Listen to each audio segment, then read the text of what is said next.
with the power of the saber blade.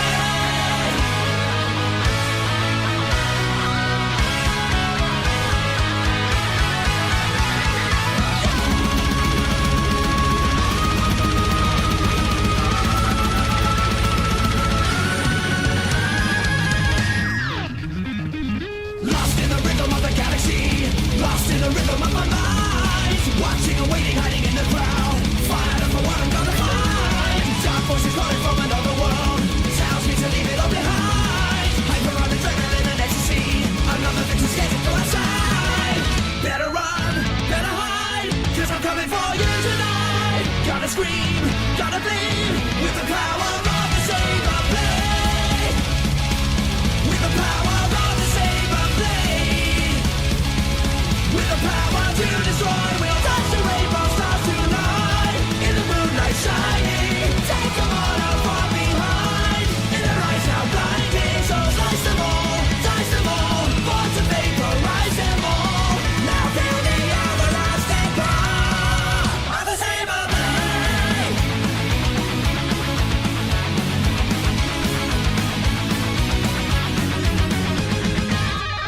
High pulsing energy within my soul, take them down, there is no other way. Feeling like a hurricane about to blow, here it comes exploding in your face. Do what you will, I'll take it to the edge, I will follow every move you make. Pounding with the power of a raging bull, lost for another one to say. Better hide, better run, it's a major malfunction. Can you go to your knees, with the power of the saber blade. With the power of the saber blade.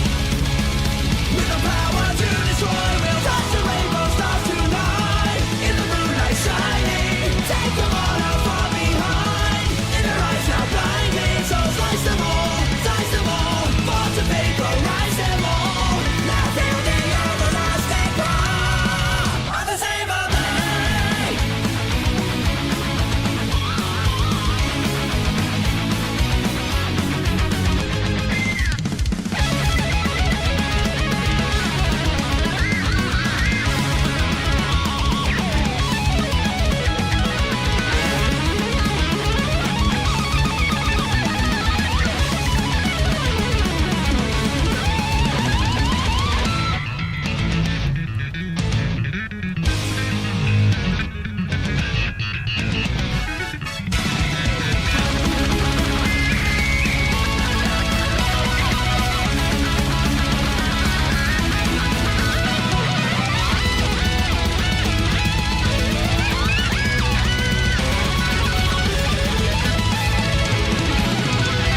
Outside a new sun rising, no way to even stand.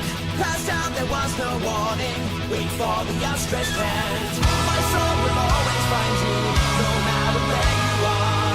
You're always near but not so far from the saber blade. With the power of the saber blade. With the power to destroy, we'll touch the rainbow stars tonight. In the moonlight shining, take them all out from behind. In their eyes now blinding, so slice them all, born to vaporize them all. Now feel the everlasting power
here, man.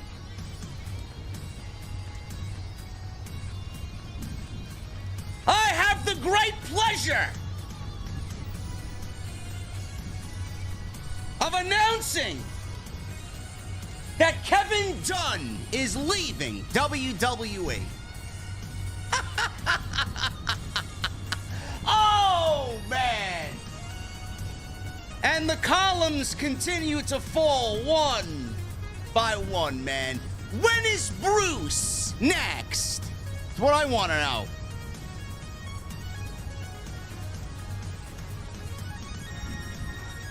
AEW Worlds End from the Nassau Coliseum. I was there. Ticket Drew was there. We had a great time. I don't know what else to say about the rest of the show because it honestly felt like I was at an AEW Collision taping. The show didn't really get started until Adam Copeland and Christian Cage came out. I have a feeling there's going to be a lot of complaining today. Just a word of warning. Ladies and gentlemen, it's New Year's Eve. So what that means is we're going to start the festivities early. I'm not drinking a goddamn fucking thing but my liquid death. But I'll tell you what, man, I'll get anybody a drink, because today we're drinking at the venue inside my mother's basement. And when I get there, I'm going to ask you guys, what the fuck are you guys drinking?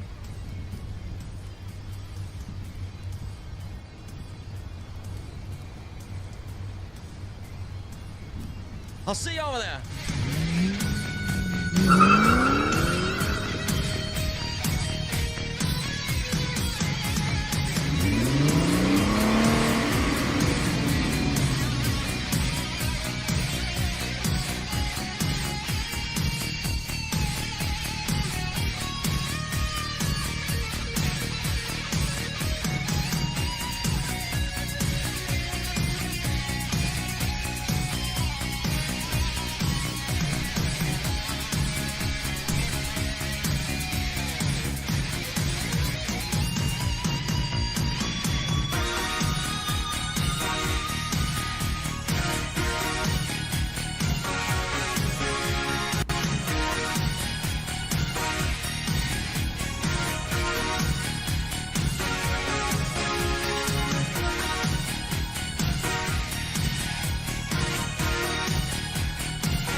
Why has Triple H been so successful?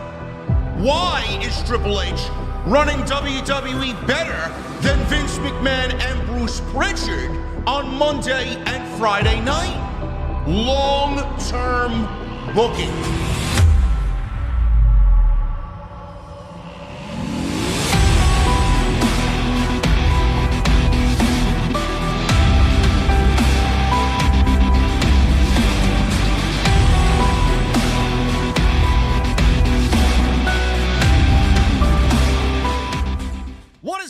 Thank you so very much for joining us right here on Off the Script. This is your AEW Worlds End post show for December 31st, 2023.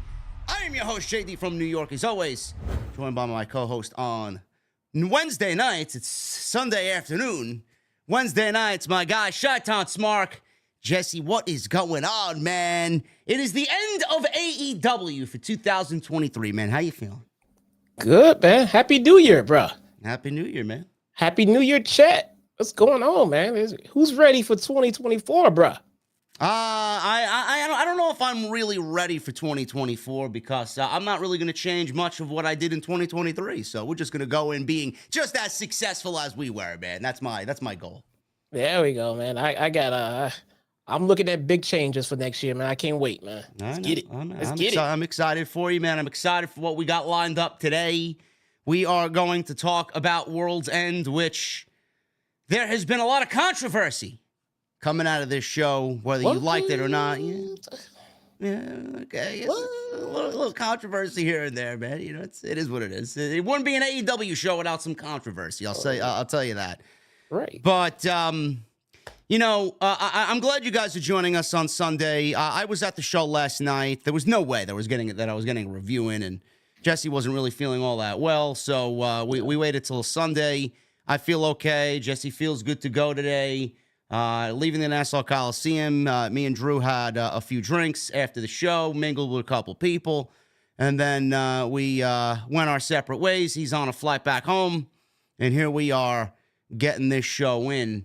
So there was no way that a review was happening last night, but I sat with what I saw live all night, and I'm ready to go. So, Jesse, I know you watched the show live on the big screen on pay-per-view.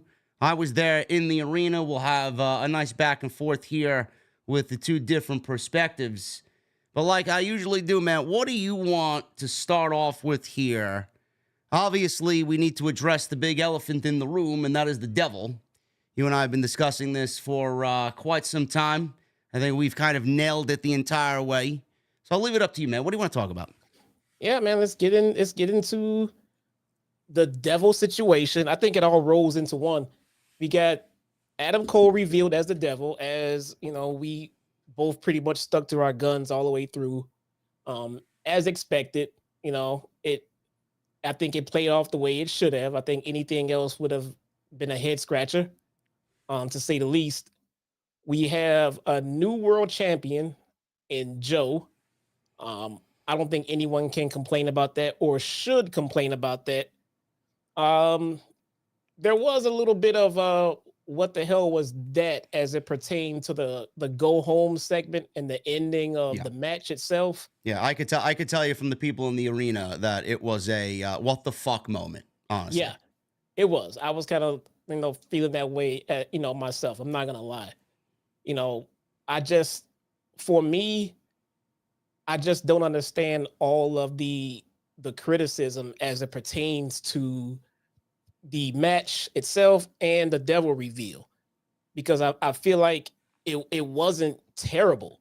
All right, I feel like it wasn't the worst thing ever. No. Let's start there. Let's start with the actual match. The match that Joe and MJF had at Grand Slam was fucking great. Now, that was an MJF that clearly was a lot different than what we saw last night.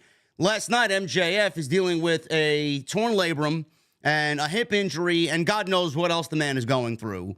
So he went out there, and like you had talked about, Jesse, with me on Wednesdays, MJF was going to go out there. If his arm was dangling off his body last night, he was going to finish that match any way he could. So he went out there and still had a very good match with Samoa Joe. It was again, the same type of story that you'd see with an MJF match, selling the arm, coming from behind, working the babyface spots, getting the big spots in with his kangaroo kick and his big moves.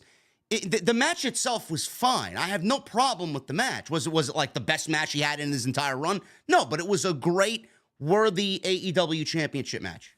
I think, yes, and I think especially considering all the other variables, like you just said, all of his injuries. The man, guys, so everyone who complained about the match in any way, MJF is hurting.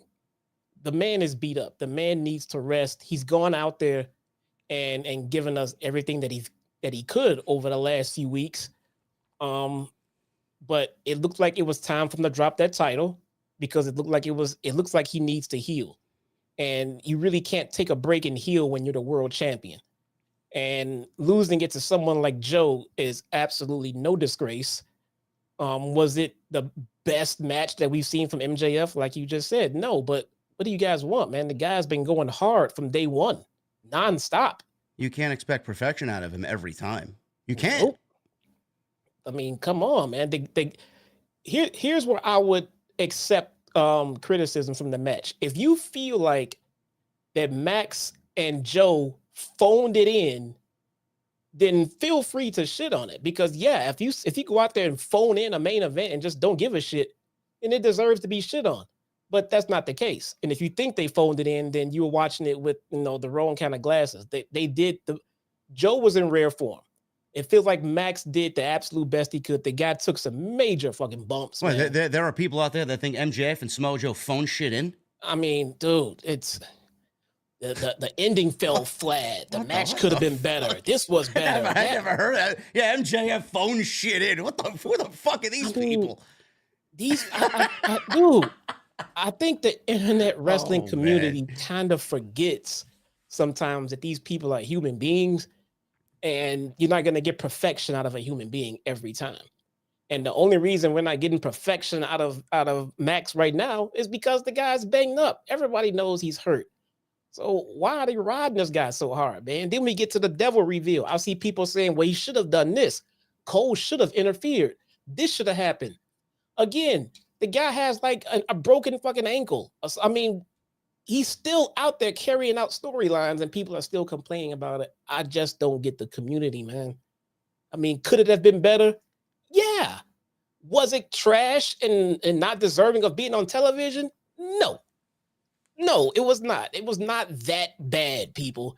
The reveal was sensible. It was logical. It made sense. It was what we kind of anticipated. That doesn't mean it was boring because we knew who it was going to be. It made sense. It was logical. It should have been Adam Cole. Anyone else, and then everyone would really be shitting on it. I don't know. I don't know who you guys expected to be the devil reveal. I don't understand this. I mean, if you've been listening to me and Jesse, or me by myself when I've talked about it elsewhere, ever since Grand Slam, I legitimately thought that Adam Cole was injured, but I didn't think Adam Cole was injured to the point where AEW was going to keep him out the rest of the fucking year. I thought it was going to be like, all right, he twisted something. He didn't really get surgery. They're playing it off as if he did, and I thought it was going to be one big troll job. It was going to be one of the biggest works in AEW history. Clearly, that's not the case. Now, you watch what you watched back last night. Clearly, the man is still injured. But and I said this to Drew while he sat next to me last night. I said this to him, and I'm like, I'm glad that they did the reveal because they needed to do the reveal. I'm glad it was Adam Cole because he's the only one that made sense. But if they're revealing Adam Cole as the devil, if Adam Cole was legitimately going to be out for the remainder of this year and going on into the middle of next year, I don't think they would have revealed Adam Cole as the devil. So you people need to look at it in a different way than, oh my God, it's Adam Cole. It's so predictable. Adam Cole made the most sense. And Adam Cole being revealed as the devil now, I look at it, Jesse, as, all right, he may be on the mend and he may be back on television before Revolution because MJF isn't going to take that much time away. I don't think he's going to take that much time away. I think he'll be around Revolution, ready to come back. You give him a couple of months to come back, and then they could pick up the story. But with Adam Cole being revealed as the devil, it kind of indicates that he's almost ready to come back. And I don't think they would have done that if he wasn't. Yeah, either he's close to coming back, or like you said, but he can play out his role as the devil while he's injured. I think that's the bigger picture here. He can play out what he needs to do as the devil while he's hurt. Which is important because Adam Cole can carry out a storyline on the microphone easily by himself. So, and he's got players around him, and from what I understand, from what I saw from the last few weeks, there should be more people around the devil than what was revealed. We saw a crap ton of people throughout the last few weeks, more than what we got revealed. So there should be more people involved here. There could be. There really should be. They swarmed the ring at one point, and it was a lot more than these 5-6 guys that we got. So who else is there? Maybe that's soon to come. Maybe we'll find that out. I think here's my overall thing. I think people need to cut Tony Khan a break on this particular issue just because the guy's dealing with a crap ton of major top of the card injuries, and they come at the most inopportune times. So he's out there trying to make, chicken salad out of chicken shit. So I'm not saying that, he doesn't deserve his criticism, because he deserves a lot of it because he's dropped the ball on many of things. But even a broken clock is right twice a day, guys. Give the guy a break. He's dealing with a fucking lot right now as far as injuries to his talent. Yeah, I think Tony Khan gets a lot of unnecessary hate. Some of the criticisms towards Tony Khan are warranted, don't get me wrong. And there was a lot of criticism about last night's show, and I feel like some of it was warranted. This, in this case, is definitely one of it, or one of these situations for sure, where I think the criticism is warranted. The match itself was fine. The devil reveal itself and who is involved right now is fine. That Jesse said, there may be more people added. We don't really know. I know we mentioned Kyle O'Reilly. He's probably due to come back next year. Where does he fit into this? I know he's got strong ties to Adam Cole and Roderick Strong. So we don't, and Matt Taven, Mike Bennett, I'm sure. I don't know where he fits into this or if he fits into this. He could certainly be revealed at some point. We don't know if Britt Baker's going to be involved. We don't know anything else about any other members being added. But the core 5 people that they revealed last night, Taven, Bennett, Roddy, Wardlow, who said he was in the United Kingdom last night, which clearly was bullshit. He was trying to throw people off. And then Adam Cole as the devil. Those are the 5 men right now that made the most sense. So I don't know why anybody would shit on it. Predictable, yes, but in this case, it's a good predictable. The only thing I didn't like about the match last night was the closing sequence of the match. I feel like AEW tried to really they didn't want to do a full-blown fucking turn. They wanted some epic fucking lights go out, the devil has the mask, he reveals himself, pulls the mask off, and they'll pull their masks off. That could have been done the same way that they did it, but I feel like with Adam Cole, they wanted it to be revealed all at the same time, all 5 of those guys in the ring. And I thought the visual of Adam Cole sitting in the chair, by the way, holding the mask up was fucking great. I thought that was a great visual with MJF on his knees. I thought that was spectacular shit. Yeah, but as far as the match itself, there was one point where Adam Cole was fumbling around with the Dynamite Diamond ring. Like, he couldn't find it. It reminded me of the Wardlow situation where he did that against CM Punk. Right, when he did it with MJF when he was wrestling CM Punk, he couldn't find the Dynamite Diamond ring, and then he eventually did. He gave it to Punk, and that was the conclusion of that match. I believe that was the dog collar match.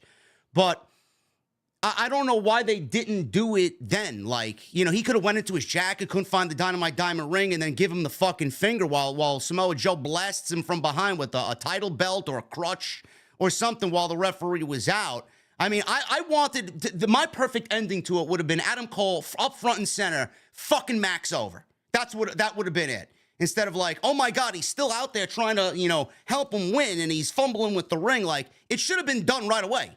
Like, we all knew who it was. And people in my section were like, Adam Cole's the devil. We all know Adam Cole's the devil. So just give me Adam Cole's the devil. I would have felt the visual of him fucking Max over and costing him the championship legitimately would have been the best visual. I don't know how you felt about it or how it came off on TV, Jesse. How did it feel to you? I think at that point, it's just semantics, man. I mean, you could have gone about it logically at least 4 to 5 different ways, easily.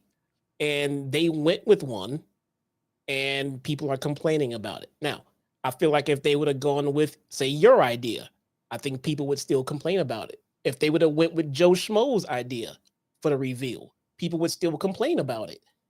There's no one ending that everyone would have said, this is perfect, no changes, this is exactly what we wanted. So as long as your reveal, as far as TK, as long as your reveal is not absolutely asinine, then he's fine. And I don't think this reveal was that bad. I don't think it was asinine. Would I have done it differently? Probably. Yeah. But this was not terrible. That does not mean my way is the right way. And if you don't do it that way, then it's stupid. It just means I would have done it differently. Now, your way, the way that we got, it was not stupid. It was not terrible. So I don't see what the complaining is about in that regard. Yeah, a lot of people, I mean, you're right. A lot of people would complain no matter how the ending played out. But I think the most important thing is that we got the ending that we needed. And the next chapter of this obviously will continue when Cole is back 100% and MJF is back 100%. No matter how you look at it, the devil is revealed, and it was the right group of guys and the right devil. Adam Cole is revealed. Fine. We got it. I didn't really like the way MJF's arm fell on top of Samoa Joe. I thought it was like, in that moment, it honestly takes away everything that led up to that moment, and I felt like it was just a deflating moment. And then with Samoa Joe walking out quickly, he left with the championship. I know the Devil reveal was the big selling point of the match, but the AEW Championship and the reign that MJF had should be at the top of everything that you do. Like the reason why he is the number one guy in the company is because he put so much into that title reign. And for MJF to lose it and then Samoa Joe to walk out, I won the championship, goodbye. And he left so suddenly, then we get the Devil reveal playing out. It's almost as if the championship looks secondary. Yeah, and that I don't like as a fan, because I look at what MJF did as something special, and then you just kind of, I don't want to say they shit on it, but they made it feel less than with him walking out the way that he did. Yeah, no, I definitely agree with that. The way that Joe won and then walked out, logistically, if Joe had won and stayed there in the ring to celebrate, his championship win, that's what was supposed to happen. You were supposed to be getting Max leaving the ring and giving Joe his moment. But because they were here to do the Devil reveal, it kind of looked weird and lame to have the champion leave and have the loser laying there to then get, surrounded by, the masked men and everything else. So that I can agree with. I don't like how the championship felt like it was second fiddle just to the Devil storyline. To be honest with you, I don't know how I would have done it differently, because if the plan is to definitely give us a Devil reveal tonight, I mean, what else do you do? Do you have Max leave the ring and you do the Devil reveal backstage because you want to do it in front of the people, right? Yeah. So what do we do there? I don't know.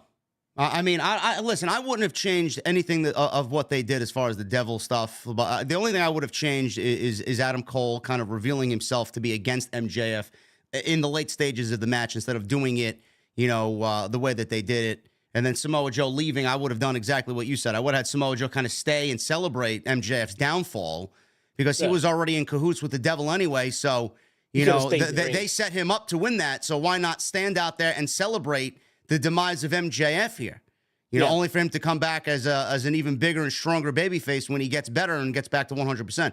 Yeah, that's those little things I would have changed. I don't know why they didn't really think about that, but again, maybe have like Joe stand there in the corner during the whole reveal, and then as he makes his exit, shakes hands with Adam Cole and then takes off, maybe something, or him laughing, his presence there, watching MJF getting beat up. And Adam Cole sitting there, obviously who did business with Samoa Joe. I think his presence would have added a lot to the segment, because, he obviously on Wednesday showed MJF that it was him all along working with the Devil to set him up for this. So why not kind of relish in that and just stay there and just watch him get his ass handed to him? I don't really understand why they didn't really think of that visual. But again, I'm thinking out loud, and I'm thinking, if I had the pen, what I would do, how I would go over it, but we got what we got. Most of it was the way that it needed to end up being. So, these are just minor criticisms.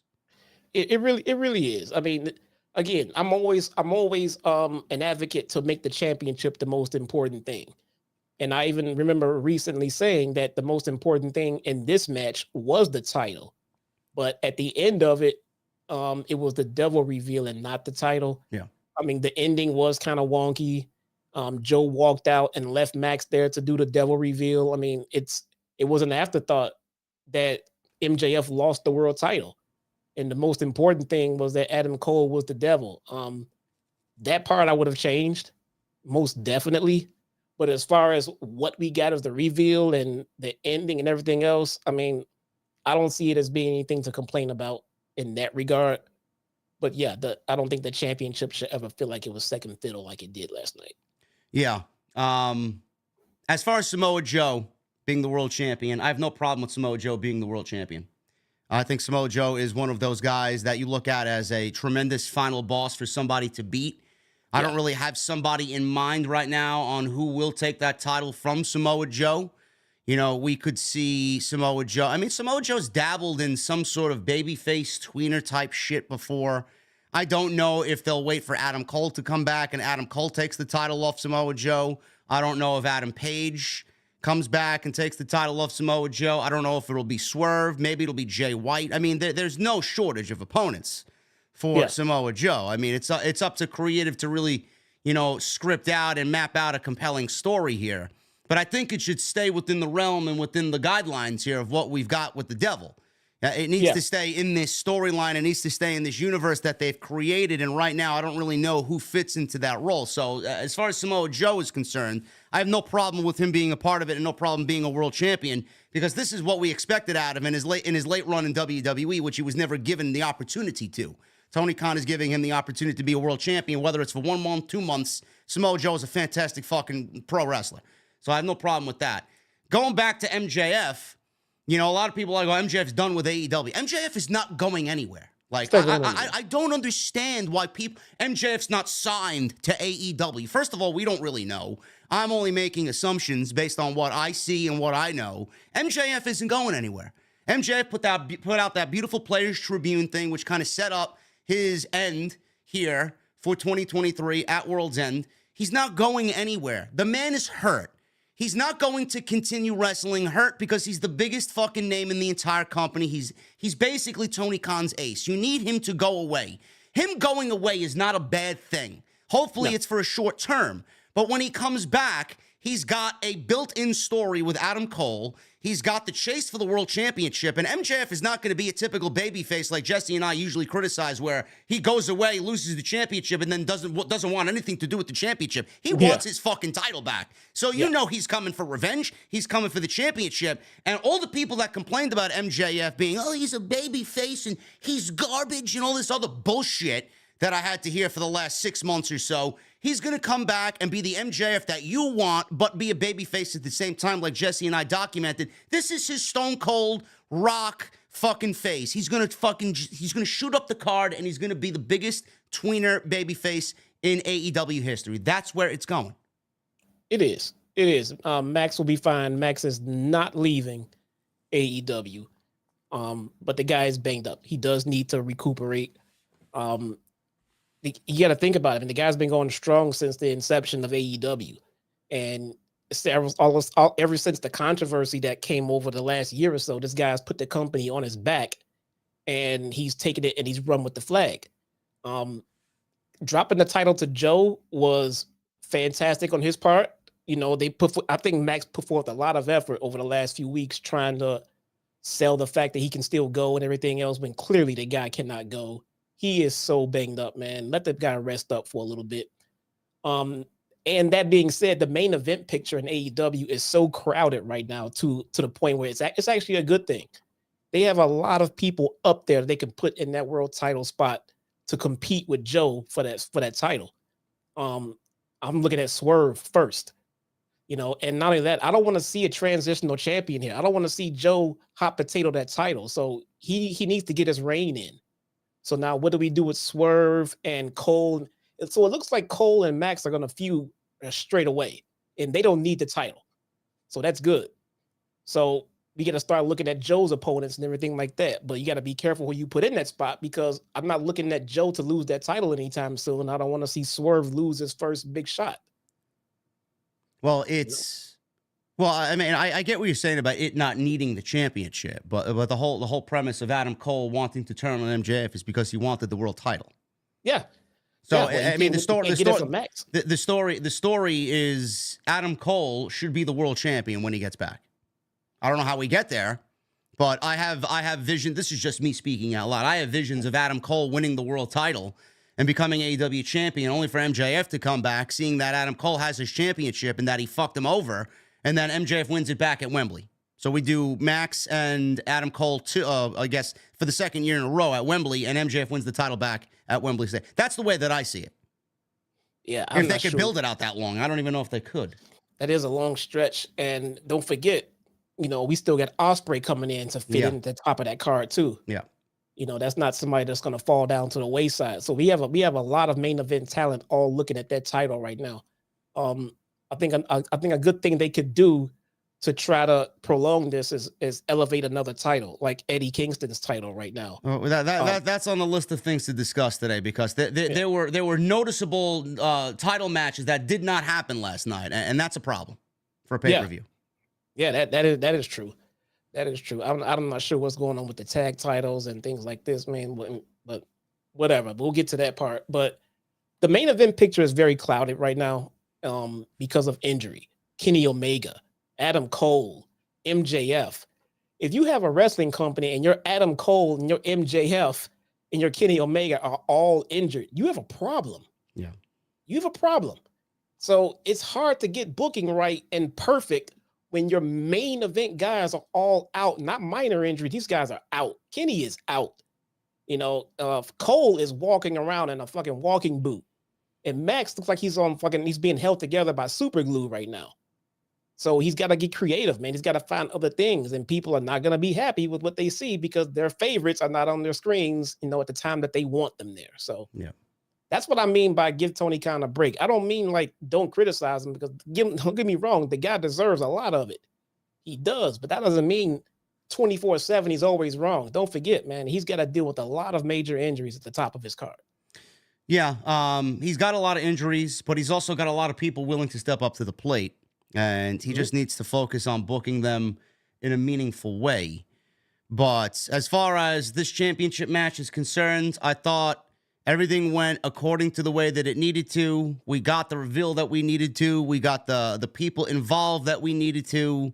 The only thing, again, I didn't like was the closing sequence of the match. I thought it was a little less impactful than what should have really been done. But all in all, I think we got what we needed.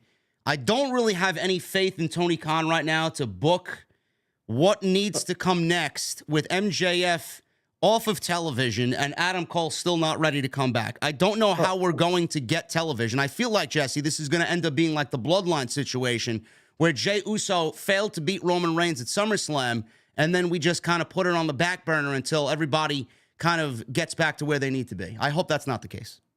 Yeah. Snort the Coke in the chat says, well, AEW did have Punk, who was the biggest draw in the company. Punk spent more time hurt than he did in the company. Why are we still talking about CM Punk here? No, I'm just going to address it because I'm saying that they had problems at the top of their card. And he's saying, well, they had Punk. Punk was hurt most of the fucking time. Punk spent more time hurt than he did in the ring.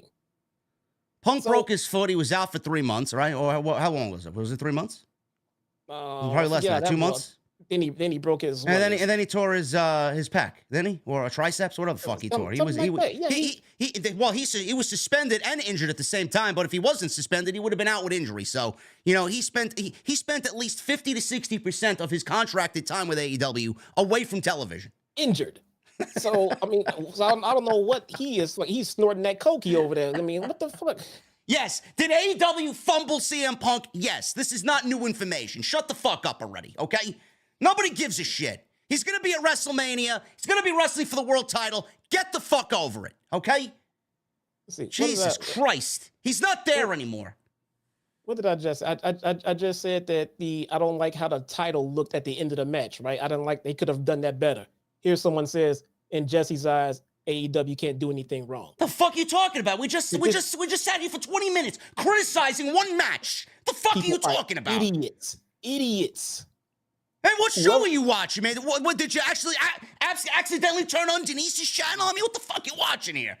Whoever is that idiot that typed that out, yes, you are a fucking idiot. Either that or you just showed up and did not pay attention. Don't even look at the chat. I have it closed out half the fucking time, man. Geeks. Jeez. Jesus, what are you listening to, man? Anyway, MJF being off television is going to be a good thing. I know we talked about MJF fatigue. Nobody stays hot forever in the great Players Tribune article that he wrote. I thought that was a nice setup for what was to come on Saturday night. We got it. He's going to go away. I do think him being away for a little bit, the fatigue, it's different with a lot of people. Me, half of the fucking reason why I watch AEW is for MJF. And right now, he was a part of the biggest storyline this year. The other storyline right now is Adam Copeland and Christian Cage, which is also carrying AEW television. After that, the tournament's over. They don't have anything right now. I don't know what the fuck they're doing going into the new year. They better come up with a game plan. He better sit down, Tony Khan and his team, to come up with something. But him being off television, Jesse, though it does look grim because they don't really have anything else hot right now. MJF going away for a little bit is going to actually make him a better overall character, because I think when he comes back, he's going to be even more over than he was during this run. I agree. And absence always makes the heart grow fonder. Yes. In all situations. And a healthy Max is a better Max. Yeah. I mean, you can tell that the guy was stressed. You can tell that he was injured. You can tell that he was just burned. And the guy is still pushing himself to the absolute limits, man. Let the man rest. I don't know what the plan is for him right now. Maybe he's gonna push through and continue on carrying the story with Adam Cole right away. I don't know. But I'm hoping he takes a break. Not too long. We do not want him off TV very long. And when he comes back and get back to business. And I think he's going to be leading the company through 2024. Yeah, I think he'll be fine. My only other criticism here as far as the devil stuff, and I know Drew and I had talked about it. I think Jesse and I kind of dabbled in it as well. You know, who is allowing these renegades, this devil group now led by Adam Cole? We don't really have a name for them. Who allowed them in the building? Who allowed them to do all these attacks? You know, who was playing with the production type of deal? Again, this might be kind of going down that rabbit hole again, and I might be overly critical for the sake of being overly critical, but, you know, was there another devil? Is there a higher power? Was there somebody that they were operating and doing business with and for? You know, a lot of those things might not get answered, but I just have to throw it out there, like, who allowed them in the building? Who allowed these attacks on Adam Page and all this other shit? They're already employees. I mean, so I know. We got that part now. Now we know who they are. I know, but Tony Khan's just letting these guys just run wild and do whatever the fuck they want. Let me throw this fucking asshole through a pane glass. Come on, man. You can't be doing that. An office window. There you go, bro. Yeah, I get it. I mean, but I think we are looking a little farther into that, too far into that when it comes to that regard. Now, if they're employed with the company, then that's how they got in. If they're jumping in and attacking folks, then they were giving clearance to, you know, run their storyline and everything else. But I think that's looking too far into it. But if they were new hires, then yeah, I agree. How in the fuck do you get in the building? Yeah. You know, these guys are already employed. Fine. You know, then that's what they're doing. I mean, could they go a route of saying, well, TK allowed them to do it and TK was in on it? Sure. But I'm just working off the fact that TK saying he didn't want to be an on-screen personality. We had that all tied up. That was your main event for tonight, or last night at World's End. The other big thing that happened was Adam Copeland and Christian Cage for the TNT Championship. Now, earlier in the night, there was a 20-man over-the-top battle royal. I hate battle royals, and battle royals on their pre-show usually don't end up meaning much in the long term. It's for the then and now type of deal. Luchasaurus won this, or Kill Switch, whatever the fuck you want to call it. There we go. Yeah, Okay. Kill Switch won the battle royal. He won a contracted shot at the TNT title whenever he so chooses. I'm like, okay, didn't we talk about that earlier in the day? Drew and I, we talked about it on our preview and prediction show. He said word for word, look out for Luchasaurus winning that. It could play a factor into Christian getting the championship back, because we had both predicted that Adam Copeland was going to win the TNT title. Lo and behold, he wins the TNT title last night in what I thought was a great match, probably my favorite match of the entire night, especially being that they walked up the staircase to exactly where we were sitting, and I took a great video of Adam Copeland jumping off the fucking mezzanine. I thought he was right by you over there. Right down on top of Christian Cage. Adam Copeland actually wore his WrestleMania 22 attire, and that is one of my favorite matches in WWE history, where he speared Mick Foley through the flaming table and Joey Styles is screaming, "Oh my God!" It's fucking great. I love it so much, man. I actually went back and watched part of that match last night. So good. But I love what they did here. He won the TNT Championship, Jesse, only for Luchasaurus to come on out and cash it in like it was a Money in the Bank. And Christian said, no, you give that to me. And after a tremendous match, Christian ends up winning the TNT title back from Adam Copeland, and he screws his ex-best friend over once again. What did you think of how all this transpired? Did you have a problem with the way that it ended up? Did you find it to be a little bit silly? Because the way that I look at it is, I know we're getting a match 3, and I know with what Adam Copeland had talked about, everyone's going to end up leaving Christian Cage, man. He's abusing that power a little bit too much, and I think it's going to bite him in the ass come Revolution, and I think Adam Copeland's going to end up winning the title in March. How'd you feel about everything? Who's getting a round of applause here? Love it. Me? I love the way this was booked. I love how they did it. I love the way it was executed. I don't think Christian Cage should be without that title right now. So when he lost it, I was kind of bummed. But then when I saw Killswitch come out with that contract, I knew what was coming. I'm like, perfect. I love it. This is going to be a fantastic babyface moment for Killswitch to turn back into Luchasaurus when he finally breaks away from Christian Cage. I'm loving how they did that. Christian Cage stays a prick. He stays the champion. Adam Copeland gets the win. Everything works out to perfection as far as in that feud, as far as I'm concerned. Love it. Yeah, I thought this was great. I had no problems with anything. And I was reading Joseph Gonzalez's $4.99 super chat here. He says the purpose of the Devil Group was to take everything away from Max. Now that they have already done that, what's their purpose now? Well, Adam Cole wants the AEW title. That's his purpose. He can't do that right now because he's hurt. But I don't think it's going to be as serious as they made it out to be. But I think he'll be the world champion before long. But going back to Christian and Adam Copeland, I thought what they did was great. The Battle Royal was a little predictable as soon as we seen Luchasaurus win it. But I had no problem. And you documented on Wednesday, Jesse, that it probably does make sense for Copeland to win the title, but we also don't want to see Christian lose the championship because he's been so fucking great with it. And they managed beautifully, the Tony Khan managed to actually kill two birds with one stone here, kind of. Adam Copeland won the title, but Christian Cage is still the TNT champion, and it's only going to develop into more heat for their eventual third match. It may be a stipulation, maybe a steel cage. Who the fuck knows what those two crazy guys are thinking? But yeah. I think at the end of it all of the revelations that Adam Copeland had talked about as far as Christian is concerned, everyone's going to end up leaving him. His abusive power, his abusive behavior towards Luchasaurus. Who knows if Shayna Wayne doesn't come to and say, hey, this is not my son. You've been corrupting my son in the worst way possible. Get him away from Christian Cage. And he's left with nobody. He's got no family. So I love the way that this played out. I have absolutely no problem with what they did last night. It was easily the best thing on the entire show. Yeah, they get Christian out there running what seems to be like a little bit of a cult. Yeah.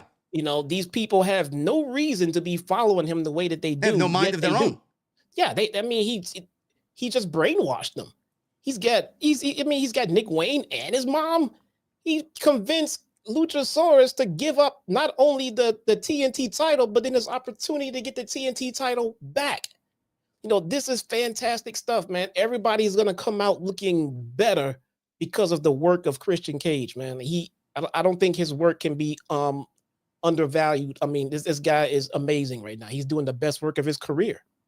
Yeah, Christian is absolutely unbelievable. I would totally put him in discussion for Wrestler of the Year. If you guys are going to be doing any year-end awards or any year-end discussion, Christian absolutely needs to be a part of that discussion.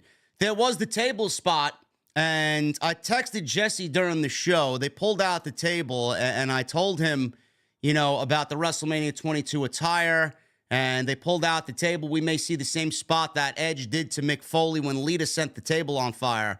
And Jesse was like, well, how did you know? I'm like, well, just being there, you just kind of knew exactly the feeling that they were going for. And the reason why Adam Copeland wore that attire is because I just had a feeling he was going to go back and do that spot. And I just felt like they were crazy enough to do it. It was definitely the environment to do it.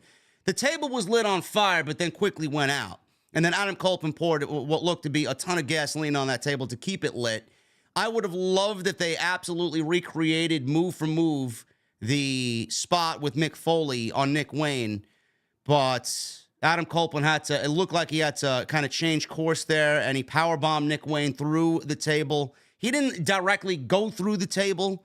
He overshot. He overshot the table. The table kind of collapsed over and fell on top of its top, and the fire went out, but Nick Wayne got a little bit of the fire. He was rolling around on the ground. Crowd still popped for it. He was safe. Yeah, he was definitely safe. I would have loved to see it in a little bit more like what they were going for from WrestleMania 22, but beggars can't be choosers. I'm glad that they even thought of that spot because that is a legendary spot, to say the least. That is, and I think that that shows what kind of faith that they have in Nick Wayne right now, too. Because that was a pretty major spot. And don't forget how green this kid is. He is still learning, man. And they put him out there in a major pay-per-view, in a major spot, in a major feud. And I mean, he just went out there without blinking and he went through that table, man. I think Nick Wayne has a bright future in this company, man. Don't overlook him. No, he's going to be something good. And he's definitely with the right people, surrounded by the right people. And I know he's going to be good. We'll get into that match a little bit later. That was easily my favorite thing on the show. We're going to talk about the Andrade situation. He's leaving AEW. Tony Khan addressed that during the media scrum last night. He's probably going to end up back in WWE. He could show up on Monday Night Raw. Monday. I didn't know that. Yeah, that's what I've been hearing coming out of the show yesterday, that he could show up on Monday. He could be SmackDown bound. He was wearing SmackDown colors last night, so we'll talk about that. We'll talk about the failure that is Keith Lee and the match that had to be changed last night because Tony Khan didn't want to give Swerve the Continental Championship, pulled him to do a fucking ice-cold dead feud with Keith Lee, only for Keith Lee to, again, Jesse, you alluded that there might have been some personal problems, an injury or an illness. That's exactly what it was. We'll talk about, is it time to just cut ties and bail out on the Keith Lee experiment in AEW? Because right now it ain't doing no good for him and it's not doing any good for anybody else. Yeah, I'm interested. I would love to know what was the reason that he couldn't go after they've been building towards his match for so long. Was there an apparent injury in Keith Lee's last match that we missed or something like that? Well, he did wrestle Brian Cage, and they did have a hard-hitting match on Collision. I don't want to make any assumptions or put out some fucking Nick Hausman false bullshit narratives out there like he usually does, but yeah. I think it might have been an injury angle, or not an angle, but a legit injury in the match that occurred on Collision against Brian Cage. Okay. Yeah. And that sucks, man. And I want to be hesitant to jump all over Keith Lee for this, because the last time we did that, you know, the man was suffering a life-threatening condition. Yeah. So, I mean, let's find out what's going on there before we, you know, jump all over the guy. But it does seem like the Keith Lee experiment has not panned out the way that anyone would have liked at this point. Well, some people in the chat are saying he got injured against Shane Taylor at the Ring of Honor show. Oh, okay. Did he? I mean, what was the injury? I have no idea. I don't even know why he wrestled Shane Taylor. Who gives a shit? Who watched it? Yeah. All the 30 people that are subscribed to our Honor Club. Yeah, you got to watch Keith Lee get injured. Great. Well, you know, if you have to put people in plastic bubbles before the pay-per-view, then they're fragile and you can't depend on them. Yeah. So he should be out there wrestling if he's scheduled to wrestle, man. You can't hold him to the side and only wait for pay-per-views. I mean, then there's an underlying problem. Yeah. You know, now if he's jumping off of a cage and doing a hardcore death match right before the pay-per-view, that's different. That's different. Back injury, they say. Okay. I mean, we'll talk about it later, but the crowd was not really all that pleased with Dustin Rhodes and Swerve Strickland at the show last night. But no, you're not going to leave Swerve off the show, so what the fuck are you going to do, right? It might have been better off leaving him off the show, man. Have him come out and cut off. I don't mean off the show, but at least out of that match. He can come out and spend 5 minutes with a microphone, him and Nana, you know, talking about his plans for 2024. Yeah, something. Yeah. Something, you know, but having him out there with Dustin, I don't think that helped anyone at all. No. We're going to go over that. We're going to go over the ladies. The ladies had a few matches last night. Toni Storm and Riho, which I wasn't a fan of. I have a lot to say about Toni Storm, watching Toni in person last night. And then we got Julia Hart and Abaddon, and that TBS title match. We'll also go over the big 8-man tags that happened last night. So we still got a lot to talk about here, guys. We appreciate you joining us on the AEW Worlds End post-show right here on OTS. Let's get into the usual business. First of all, Tuesday night, Andrew Baydala and myself will have the TNT Awards. And it's going to be awesome, man. Make sure you guys tune in to see who won the awards out of the 16 categories that we have to vote on. So make sure you guys go do that. If you guys want to be a part of that, I pinned a comment at the top of my Twitter profile. Go and check it out. Go and vote. It is there for you guys to take a part in. And I want as many votes as possible. That is Tuesday at 8:30. Monday, tomorrow night. Looking forward to it very much. Day one, Monday Night Raw. Going to be the new year for WWE. It kicks off what should be a great Royal Rumble build and on into WrestleMania season. I'll be live from Monday Night Raw. And then obviously Jesse and I will get AEW Dynamite covered on Wednesday as we hopefully get some explanation from Adam Cole about why he did what he did to MJF at World's End. Follow us on social at JDfromNY206 on X, Instagram, TikTok, and Cameo. Follow Jesse on X at Chi-Town Smark. You can click his name in the description. It'll take you right to his YouTube channel as well. Go and subscribe to his YouTube channel. And make sure you guys get those thumbs up in, man. We got 800 likes right now with over 2,700 people on a Sunday afternoon. I'd love if we could get to 1,000, guys. Super chats are open. Get them on in. We'll hang out at the end of the show. Memberships are open. We already got 4 new members. Love to see it. And go check out all the other videos on the channel, man. It was a decent month of December. Usually it's the slowest month of the year for pro wrestling. But go check out all the content that you guys might have missed on the channel. The 0 Hour.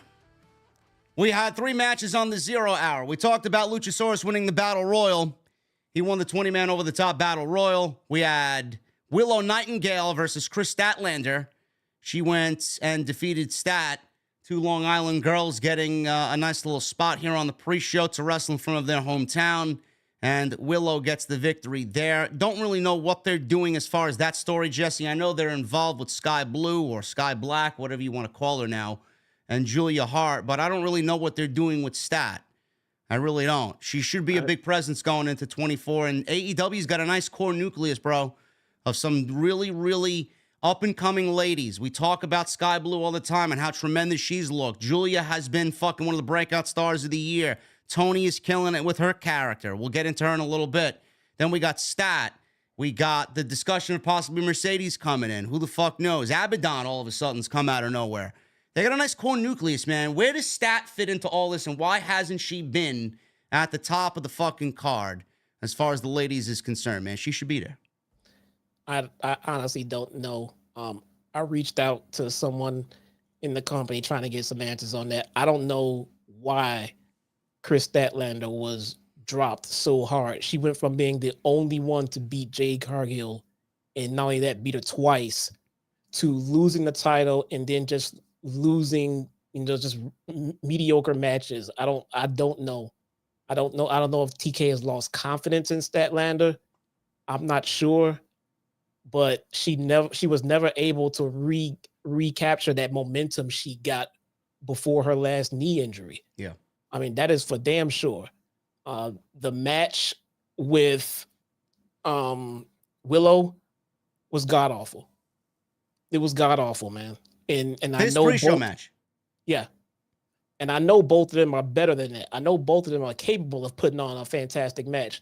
But that match was rough. Now I got to the venue late. I unfortunately missed this match, so I don't really have a firsthand experience as to what Jesse's talking about. Tell us why it was awful, Jesse. Was it just botched? Was it just bad? 2 bad dance partners, I would say, in the ring. They didn't gel well together. Didn't gel well. A few botched spots. They never got out of first gear. The crowd never got behind it. Everything was in slow motion. There was no chemistry there. It was not a good match, man. It was completely all over the fucking place. It was rough to watch. It was cringe, man. There is a storyline involved. You guys aren't watching Rampage, says Gotham Guy. Well, nobody's watching Rampage, number 1, because it's not really a show that anybody gives a shit about. And number 2, I'd love for you guys to tell me what the fucking storyline is, because I can't seem to figure it out even when it is on my TV. What is it? Yeah, watching Rampage is not going to make that match look any better. It was bad. The only reason why I watched Rampage recently was for Santana and Ortiz and what they did. And they did them dirty, too, because that should have been on Dynamite. Man. Oh, that's right. They had their match on Rampage. Nothing. Nobody even realizes that it happened because it happened on Rampage. So when you tell me to watch Rampage, how many fucking people remember that Santana and Ortiz had their breakup and their storyline fucking all over Rampage when it should have been on Dynamite? Damn. Yeah, that's messed up, man. Missed the boat on a great story that could have carried weeks of television. Great job there, TK. That should have been that should have been a pay-per-view match. It should have. That should have been built to be a pay-per-view match. It should have.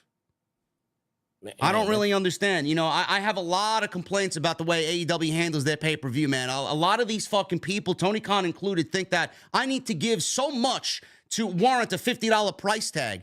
I mean, if the 3 matches at the end of the show gave anything like they did on a normal night, and you gave me a 6-match pay-per-view total, I would have been completely satisfied with my $50.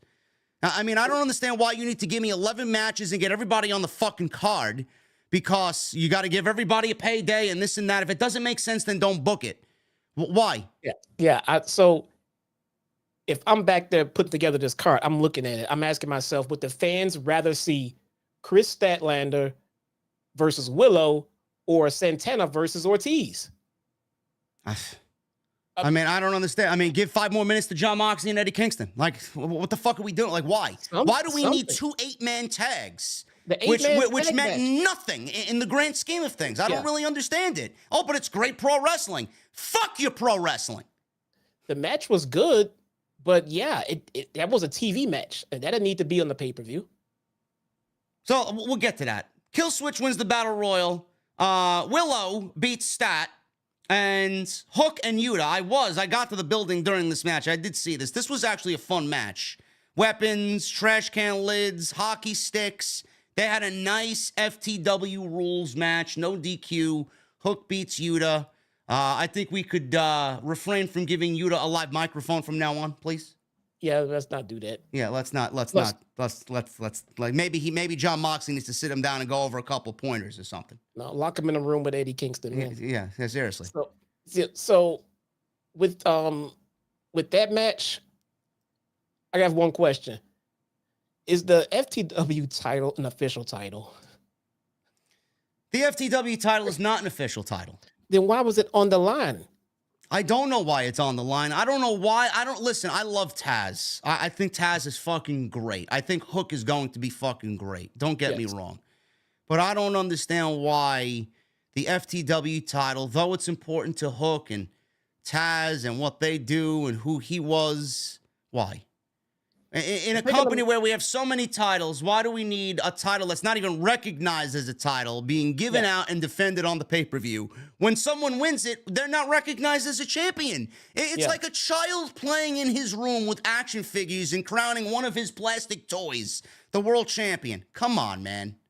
Yeah, they've never addressed that title. They never told us what the meaning of it was, like who sanctioned it, what's going on with it, is it official? But yet we have Hook defending it against someone else. To me, that seals it that it's an official title. But what does it mean? If I'm a casual fan watching, I'm asking, what does FTW mean? Where did this title come from? What does it mean? What does this title stand for? Like, where are you on the card if you hold this title? Hook is a rookie. Why does he have a title? These are a lot of questions that can be answered if the title was official. If it's not official, why is it being defended? Get it off TV. Like you said, there's too many titles. I don't know. We got the FTW title, which is not recognized as an actual title in the company. But then we got the International Championship, not defended. The tag team titles, not defended. The trios titles, not defended. What the fuck are we doing here, bro? Eddie Kingston's walking around carrying 13 titles in his damn shoulder now. Are they going to consolidate those into one? Or Eddie Kingston does not need to be walking around with the fucking whatever championship he's got. Get rid of him. One title. He should have one. One title. He doesn't need to be walking around with fucking 13 championships. I'm sorry. It's ridiculous. They were chanting that in the hotel lobby when the show was over. Eddie, 3 belts. I'm like, you fucking marks, man. Get the fuck out of here. Anyway. Hook beats Yuta. Fun match. I know Hook has had these start and stop pushes happen. I don't know what's going on there. I know that every time Tony wants to bring in someone new, that someone like Hook is going to be moved down the ladder and he's not going to be given priority treatment and he's going to be delegated to fucking Rampage and Battle of the Belts or whatever the fuck the case may be. You know, I would like to see a little bit more out of Hook. I know he's still... I don't want to say he's green, but he's so young that there's so much learning still left to do that He's got the great makeup that he's got. He's the son of Taz. The vignettes that he's been cutting have been fucking great. They're starting to let him speak now. So, like, I want to see a little bit more of that. AEW is going to have to rely on their future. You can't be bringing in guys like Andrade that are going to fucking sit around because they're ex-WWE guys, get a big paycheck, and keep these guys like Hook held down at the bottom of the fucking card. We need a little bit more from the youngsters in the company. No, Hook is absolutely green, man. And that's not a knock. Look, man, when you start off in the company, you start off green. You know, that's not a knock. Everybody in this business was green at one point. You pick your favorite wrestler. You pick the greatest in the world, and they were green. I remember when The Rock was green. He was fucking green as grass. Somebody in the chat called him Wheeler Muta. I don't get it. You gotta mute the TV when he's on. Okay. All right, there you go. That's a good one then. There you go. Oh my God, man. You guys are fucking great, man. Hook is green. That's fine. Green does not mean you're a bad wrestler. Green just means you're still learning. That's all that means. And Hook is absolutely still learning. And he's learning at a fantastic pace. He's got one of the best coaches you could ever fucking want in his father. And every other tool that AEW offers him. So Hook is green. Hook will be fine. I think Hook will be a future champion down the road, along with guys like Nick Wayne, Darby Allin. These guys are the future of the company, man.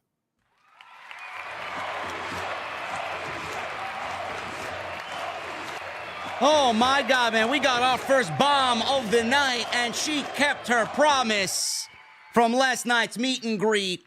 Vanessa with a $99.99 super chat. Hey, JD, great meeting you last night. Have a great and blessed new year. Vanessa, you do the same 100%. Thank you so much, and thank you for coming out last night. It was great to have a couple of words with you last night. So thank you to Vanessa and everybody else that's donated tonight. Get them on in. We will hang out at the end of the show, man. Nice meet and greet last night. We had a great turnout. We had basically a nice fourth of the bar kind of taken over by OTS, man. It was great. But the bar made a shitty old-fashioned. I'll tell you that right now. Oh, come on. Yeah, no good. I had to go down and get whiskey and Coke because the old-fashions were just fucking completely no good, man. Oh, my God. I don't drink pop, man. Say again? I don't drink pop, man. I listen, I don't usually do it either, but I had no choice. But Thank you guys for showing up for the meet and greet, man. It was fucking awesome, and it was so happy to meet everybody. So, yeah, that's where we feel on Hook. Hook retains the FTW title, and then we get into the main show. So we had Bryan Danielson, Claudio Castagnoli, Daniel Garcia, and Mark Briscoe against Switchblade Jay White, Brody King, Roosh, and Jay Lethal. Now, if these names sound familiar, they do. These men were a part of the Continental Classic. Jon Moxley and Eddie Kingston were on the show as well. They wrestled for the finals of the Continental Championship, and these guys were thrown into an 8-man tag because at the end of the day, Jesse, you can't leave Bryan Danielson off the show, can't leave Jay White off the show, and Claudio, you know, it's always great to get him there when it's something decent for him to do, but this 8-man tag, I don't want to take anything away from this because I had a fucking blast watching this live. This was great stuff. It was a good match, yeah. And I love this idea, okay? I want to throw it out there to Tony Khan. I don't know who in the company's listening. I think the Continental Classic was fucking fantastic television. I can't wait to see it back in 24.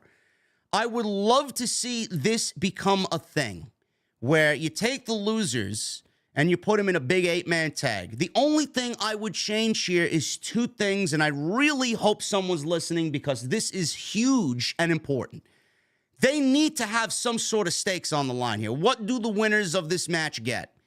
I don't know what it is. Figure it out. I mean, the match had no fucking meaning because at the end of the day, I mean, I was talking to Drew about it, Jesse. This is a match where basically the winning team is still a bunch of losers because this is nothing more than 8 guys who lost the fucking tournament. You know? No, you can build off of that, man. You do the 8-man tag, and the winners face off in a fatal 4-way on Dynamite, and the winner of that match gets a title shot at Eddie Kingston. Yes, something perfect. There you go. I mean, that would be fucking great. So you put the winners here in a fatal 4-way, and then they challenge each other for a shot at Eddie Kingston and the Continental Championship. On a Dynamite, on a Collision, on pay-per-view. I love that idea. I think that's fantastic. The only other thing I would have changed here is, it got a little wild towards the end, and there was just people flying around all over the place. I didn't really give a shit who the legal man was. I'd love if you do a match like this and kind of go back on the old school Survivor Series rules and make this elimination. I think this would have been great. I think it would have added a lot more. Make this a focus on the show. If you're going to do World's End yearly and you're going to finish the Continental Classic and put all these guys in a big 8-man tag, make it elimination, man. It would feel like it's a little bit more important. And I'd love to see, how a story like that unfolds. Maybe we get Bryan Danielson and Jay White in the end, and they're the sole survivors of their team, and you get them going at it for a good 10 minutes. I mean, that would be great stuff. Yeah, I was thinking that all last night. Like this match, I mean, it's full of top talent, but this match means nothing. Yeah. But why does it mean nothing? They were all competing for this title. Eddie won it. Well, if you win this match, these four should go off and face each other, and then maybe stretch it to the next pay-per-view, or maybe make it a Dynamite, whatever. But it's already writing itself as far as you booking shows going forward. Yeah, you already have that booked right there. It doesn't need to be a whole second tournament. Like you said, there's a pay-per-view match, then have a match on Dynamite, and in 2 weeks, Eddie Kingston has his first fucking opponent. Easy. Yeah, I think that's great. Hopefully somebody is taking that and applying that. I think that would be great. But I did like the idea of this match. I was kind of actually happy to see this on the card. Daniel Garcia, Claudio, and Bryan Danielson being on the same team is not by a mistake. It's not some sort of like, why did they do that? I really do feel like Daniel Garcia being paired with Claudio and Bryan Danielson and doing the dance, but he didn't really, from my vantage point, it looked like Daniel Garcia didn't really want to do the dance, but he wanted to do it because the fans asked for it. And every time he did it, he was kind of hesitant in doing it. Yeah, Daddy Magic on commentary, I saw he was there. And I feel like Daniel Garcia, Jesse, is primed and ready to break out of this fucking sports entertainer role and take a spot in the Blackpool Combat Club. Do you feel like that's where that's going with him, and that's his story coming out of the Continental Classic? No, I feel like his dance is nice. I think it's getting him over. I think he's just trying to not overdo it. I think he's trying to make the fans want it. Plus, he's a heel, so he's not gonna dance for the fans when they want it. He's gonna do it when he fucking wants to. Yeah. You know what I'm saying? But I think he's protecting it a little bit, and when he becomes a babyface, maybe he'll do it more. But it's a part of the overall package that's getting him over. His in-ring work, getting him over. That dance, getting him over. Mic work, not so much. Not so much. But he has a future, man. What he does right now, I'm not sure. I think it's kind of inconsequential because he's not the now. He is the future. He will be a part of that younger squad coming up. And AEW needs talent like that. So I like what Daniel Garcia is. He could do so many other things. He could be in the BCC. He could do a lot of other things. He could be solo for a little bit. But as far as the dance goes, yeah, he's just protecting his gimmick. He's not gonna dance for the fans. Fuck them. Yeah. Jay White, I know we were asked yesterday that or if Jay White is upset at his creative. I don't know if Jay White would be upset with his creative. I mean, he had a tremendous first year in AEW when people thought he was buried or he was going to get buried. I mean, Jay White has had a tremendous year, and he's only going to have a better 24. So I don't know what the rush is for Jay White. I mean, he held the championship. He held the AEW championship in a feud with MJF when he wasn't really recognized as the champion. So that Tony Khan is going to put his trust in Jay White eventually. But right now, he's mixing it up with Danielson and Claudio and guys like this, and he had a breakout in the tournament. Like, why would he be sad or upset about his position in the company? What the fuck does he want? I saw that question that Drew posed to you. I'm just sitting there like, no. Why would Jay White be upset about his position in the company? What exactly does he want? I mean, he is being treated like a top star. You can't just come in right away, get shot to the top, and then think that's perfect. I mean, he's not being buried. He's not being misused. He's not being just shit on.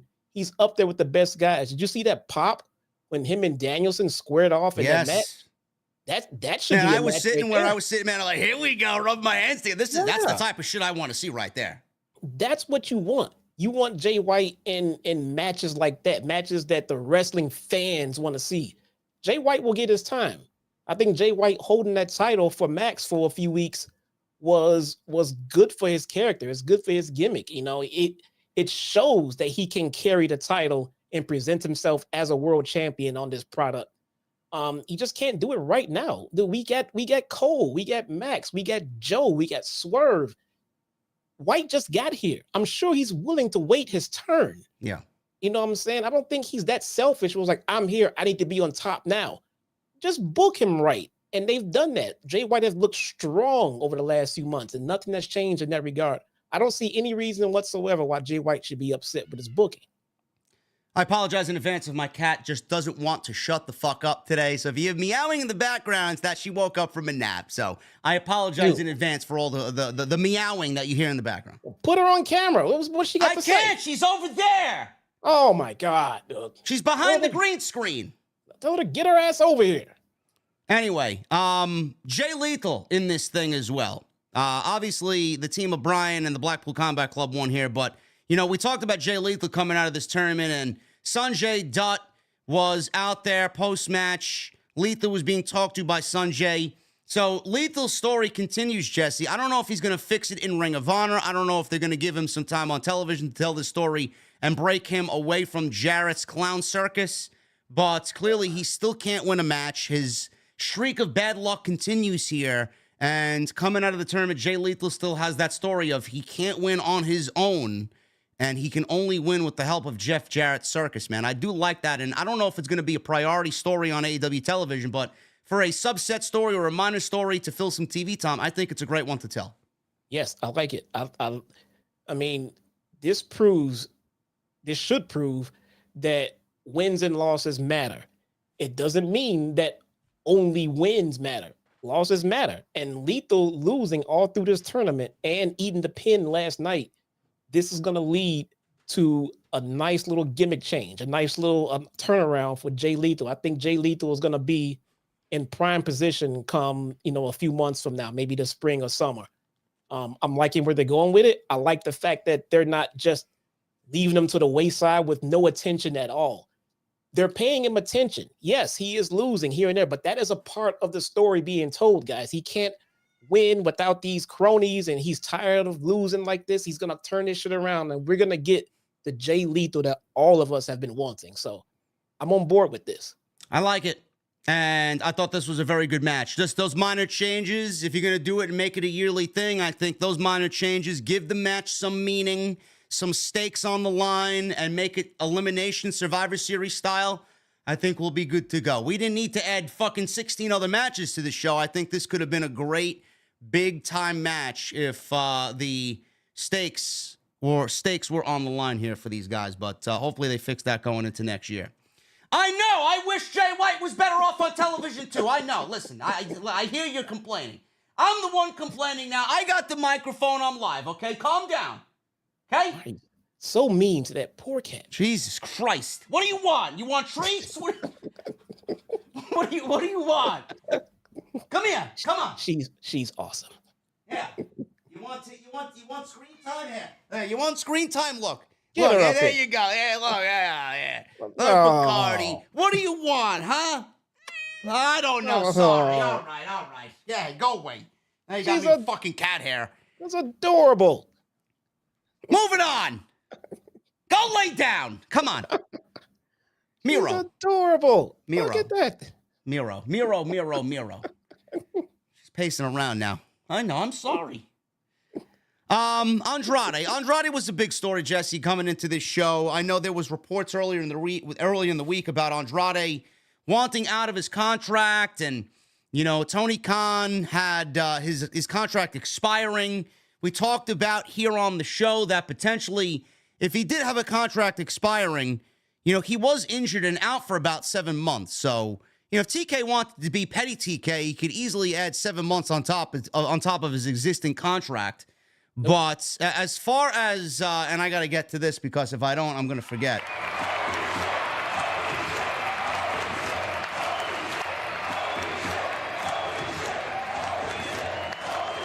We got Gotham Guy with a $100 super chat. This guy, he donates $100 to tell Jesse and I what Statlander's story is. And he says, Statlander's story is that she's on a losing streak while Stokely wants her to leave the best friends and become her manager. A heel turn is looming for Statlander, and Willow will be her first victim. I agree with what you said about Rampage, but the story angle did intrigue me. All right, well, why isn't this being played out on actual AEW television then? Oh no, don't get me wrong. When I saw the end of the match with Willow, I definitely saw a heel turn coming for Statlander. I thought it was going to happen right then and there with Willow, but it feels like she's coming fresh off of this momentum of beating Jade, and they dropped it. Yeah, they could have did the heel turn with her as the TBS champion. I mean, it just feels like she's fallen to the wayside. So instead of keeping momentum, they have to now turn her and regain momentum when she already had momentum. Yeah, again, Gotham guy, listen, brother, I appreciate the $100 super chat, and I appreciate your support here, but I could not give a single solitary fuck about that story. I mean, Stokely is great, and more Stokely on television is great. He should be in a managerial role, no doubt about it. But do I want to see Statlander as a heel? No. I don't think that works. I think Statlander is a babyface. She's going to need it. She's going to need it, though, because the babyface gimmick is just not working. They got to try it as a heel. They got to. We'll see. Well, it'll really show us what she's made of if she can make that transition, because I just don't see it.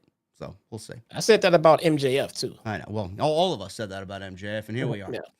But Andrade, we got wind of Andrade leaving AEW during the meet and greet last night before Worlds End, and I wasn't really surprised. So it made me wonder what type of match him and Miro would have at the pay-per-view. And I'll get into Tony Khan's comments about Andrade in a second, but the match itself, Jesse, it wasn't a bad match at all. I don't know who in the arena was emotionally invested in this, meaning that we didn't really get much of a story here. I guess we all kind of know that Miro and CJ would probably end up back together at some point, and with Andrade's departure now, they had to fast track that, and that's what we saw play out last night. The only thing that I would have made as far as a change here is I felt the match went way too long for what it was. And not to say that I don't want to see Miro wrestle for 15 or Andrade wrestle for 15. And my cat is still crying. I can't do nothing about it. And I'm losing my train of thought here. And it's driving me fucking crazy. Miro, but I don't think it should have went. I don't think it should have went as long as it did, bro. It went a little bit too long for my liking. Yeah, I don't know why though, because Miro and Andrade can go for an Iron Man match as far as I'm concerned. Yeah. But they do have to keep us interested in the match though. And that's the key. And, you know, CJ Perry on a pole match is just not the way to go about it. No. There was not enough heat coming into the match itself. No, Andrade spent most of his last 7 weeks in the tournament. CJ wasn't even out there with him because she couldn't be out there. So the story about her and her partnership with Andrade and managing him to success wasn't really told because he was in the tournament. And luckily, she's all right with that infection that she had, which was gruesome. So she was on TV last night. The pairing of Miro and CJ being aligned together seemingly came out of nowhere, and it only happened because CJ and Andrade didn't make any sense, and now with Andrade leaving back to WWE, what are they going to do with CJ? It's like, does she manage this one, does she manage that one, or does she stay with her husband? I mean, it only made sense. Yeah, the end game was always to get CJ with her husband. They just didn't want to bring her in, just throw him with her and have no story going in. So this was their attempt to at least make some kind of story out of it. Yeah. You know, as they brought her in, because the easy way is just, okay, CJ's here and she's managing Miro. Let's go. We're like, well, she came in and it wasn't that simple. They bumped heads. She wanted to be a manager. He didn't want her as a manager. So she managed someone else. Then he got jealous. And then he beat her client and she helped him. And so now they're together. That was their roundabout way of getting them together. But like I said, it really didn't have enough heat to it. No. The match was okay, but it could have been so much better with a little bit of story. These guys can both go in the ring easily. So no, I don't know. They're both fucking great, and I'm glad that they got some shine or on last night's show, because I was thinking, well, if Andrade's wrapping up his AEW run here and Tony's letting him go, I could see a wrestling promoter say, all right, I'm letting you go. I'm going to bury you on the way out. The match could have ended in 3 fucking minutes, and Andrade was getting his ass handed to him for most of the beginning of the match. And I'm like, are they going to bury him on his way out? But Tony doesn't operate like that. So for all the criticism that Tony Khan gets, for all the things that he said and all the things that he does, the one thing that I need you guys to understand is that Tony Khan takes care of his performers. He is a fan. He's not going to treat Andrade like a fucking, bum and a nobody and bury him on his way out. He gave him 15 to 20 minutes last night with Miro, and they had a very good match, and he sent him out on the high road. That's got to be respected. Not only that, if you're here and you don't want to be here, he's not gonna make you stay here. No, he'll let you go. If you don't, he said it before. If you don't want to be here, then there's no point in you being here. I'm not gonna force you to be here. I mean, and he will let you go. He'll honor the contract. If you want out, he'll let you out. That's how a promotion should be run, if you ask me, because that entices people to come in and not feel like they're being held captive by a contract. Yeah. Now, Tony Khan did address Andrade leaving at the post-show media scrum. He says, and I quote, "He's been a huge performer in the Continental Classic week after week. I talked about this great run on Collision that he's been on. Andrade has been a huge part of it. Also wrestled on the other shows and the Blue League of the Continental Classic. He's outstanding. I wanted to keep him involved at the top. And if we had been able to reach an agreement, he would be somebody we would slot in a prominent position." I'll get back to that in a second because that line bothered me. I think we did everything we could to show Andrade. Again, that line bothered me. We really do value him. And I think this last run he's had in recent months has been tremendous. And if this is going to be the way he's going to leave AEW, talk about leaving on a high note because he had a great match with Miro tonight, something I think people have wanted to see for a long time. Miro said he was going to respect the Continental Classic in part because I demanded it. I wasn't going to let him affect the wrestling and have outside interference because there were no personal grudges. He goes on to say that he's a big fan of his, and I thought that was something very nice that they were able to put together. He says, blah, blah, blah, blah, blah. And Tony's letting Andrade go. Now, let me get back to the line that he said. He wanted Andrade to be somebody they would slot in a prominent position. Now, all of a sudden, you want to slot Andrade in a prominent position? What the fuck were you waiting for all these months? I know he was hurt, but he should have been slotted in a nice position as soon as he walked through the fucking door. Why did he have to go through the Continental Classic and 7 weeks to show you how great of a wrestler is for him to ask for his release, and now you want to show him, hey, man, I want to slot you in a prominent position. Man, I don't like that shit, man. It's almost like Tony Khan didn't really know who Andrade was and how valuable Andrade could be. Yeah, to me, it just feels like, he can't push everyone at the same time. Well, maybe he should stop hiring fucking talent. Well, and throw your money around when someone like throw your money around when someone like Mercedes is a free agent and just fucking throw all your money at her. Because that's where you need the most help. And then you get people that get hurt, then you got to fill spots. Yeah, well, I mean, that doesn't mean sign fucking 600 wrestlers. Yeah, no, I get that, man. But he can't push everyone at once. And you got people. Jay White's not pushed hard enough. Andrade's not pushed hard enough. This person isn't pushed hard enough. There's only one world title. There's only one main event scene. Everyone can't be pushed to the top at the same time. Everyone has to wait their turn, I guess. I think we did everything to show Andrade. No, you didn't. He didn't do anything to show. Well, you showed him in the Continental Classic because he's one of the best pro wrestlers in the world. I think we really do value him. No, you don't. You valued him now because he didn't want to be there. And you wanted to try and make him happy because you didn't want him to go back to Paul. Yeah. Now you lost him. And he's probably going to show back up with WWE on Monday or probably on Friday, where his wife works on Friday night. So, which is probably where he wants to be. Yes. Who wouldn't want to work? You know what I'm saying? He probably got tired of working with his father-in-law. Like, bro, I'm gonna go back to mommy. Yeah, he didn't want to be there with Vince, running shit. But now with Triple H in charge and his wife over there, it's probably the best place for him. Man, I don't blame him. No, I don't blame him at all. And I'm looking forward to seeing what Triple H does with him. I think with what Triple H did with him on Black and Gold, I think Andrade could be slotted right into that Lucha Libre connection that we got going on over there with Triple H bringing in Dragon Lee, and we got Santos, and we have Angel Garza and Humberto Carrillo now aligned with Santos back on TV. We got Cruz del Toro and Joaquin Wilde and Carlito and Rey Mysterio. There's a ton of shit going on there. Axiom's coming along. I mean, Andrade's going to fit in like a glove there. So we'll see. Maybe pair him back with Zelina. Yeah, what I was going to say, what are they going to do? Are they going to put him with his wife or are they going to put him back with Zelina? I would put him back with Zelina. I thought that was a money-making act that Vince clearly didn't see any money in. Yeah. So we'll see what happens. But Oh, yeah, Andrade's leaving. What happens to Roosh now? I don't know. I think that's another question. I mean, Roosh signed a big-time contract there. So, I mean, if Tony doesn't push Roosh coming out of the tournament, I don't know what the fuck we're doing. Roosh should be challenging for the international title.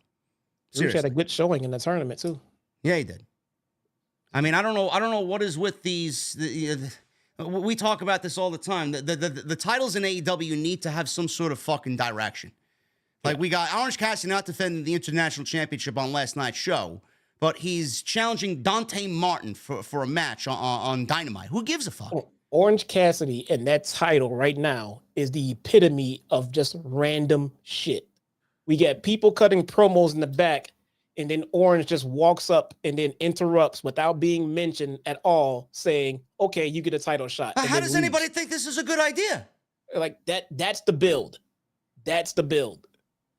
Hey, yeah, I'm, Renee, how are you feeling right now in your run at AEW? I feel great. I feel like I could go for a title. Oh, you want a title shot? Wednesday. That's it. You got to give me more than that. I mean, it's almost as if they don't want to write stories for the title. Hey, we'll just throw random matches out there. You know what? If you're going to throw random matches out there, why don't you give them a fucking random match against Konosuke Takeshita and have the title change hands? That's what I think a lot of us are waiting for. Wow, so then Takeshita could do random matches? I don't know. With Don Callis involved, I do think that there will be some sort of story there, honestly. Yeah, the random match shit is definitely kind of frustrating, man. It is not helping anyone. It is not helping anyone get over. Trios championships not on the line. Tag team titles not on the line. International title not on the line. I mean, what the fuck are we doing here, bro? Yeah, you want to call this a $50 pay-per-view? Where are the Young Bucks? I don't even give a shit about the Young Bucks anymore, man. I don't. Do they make the show? Honestly, ask yourself that question. Do the Young Bucks make the show better? Right now, they don't. If you're talking about not seeing the tag team titles and you want to, then yes, then where are the Young Bucks? I don't know.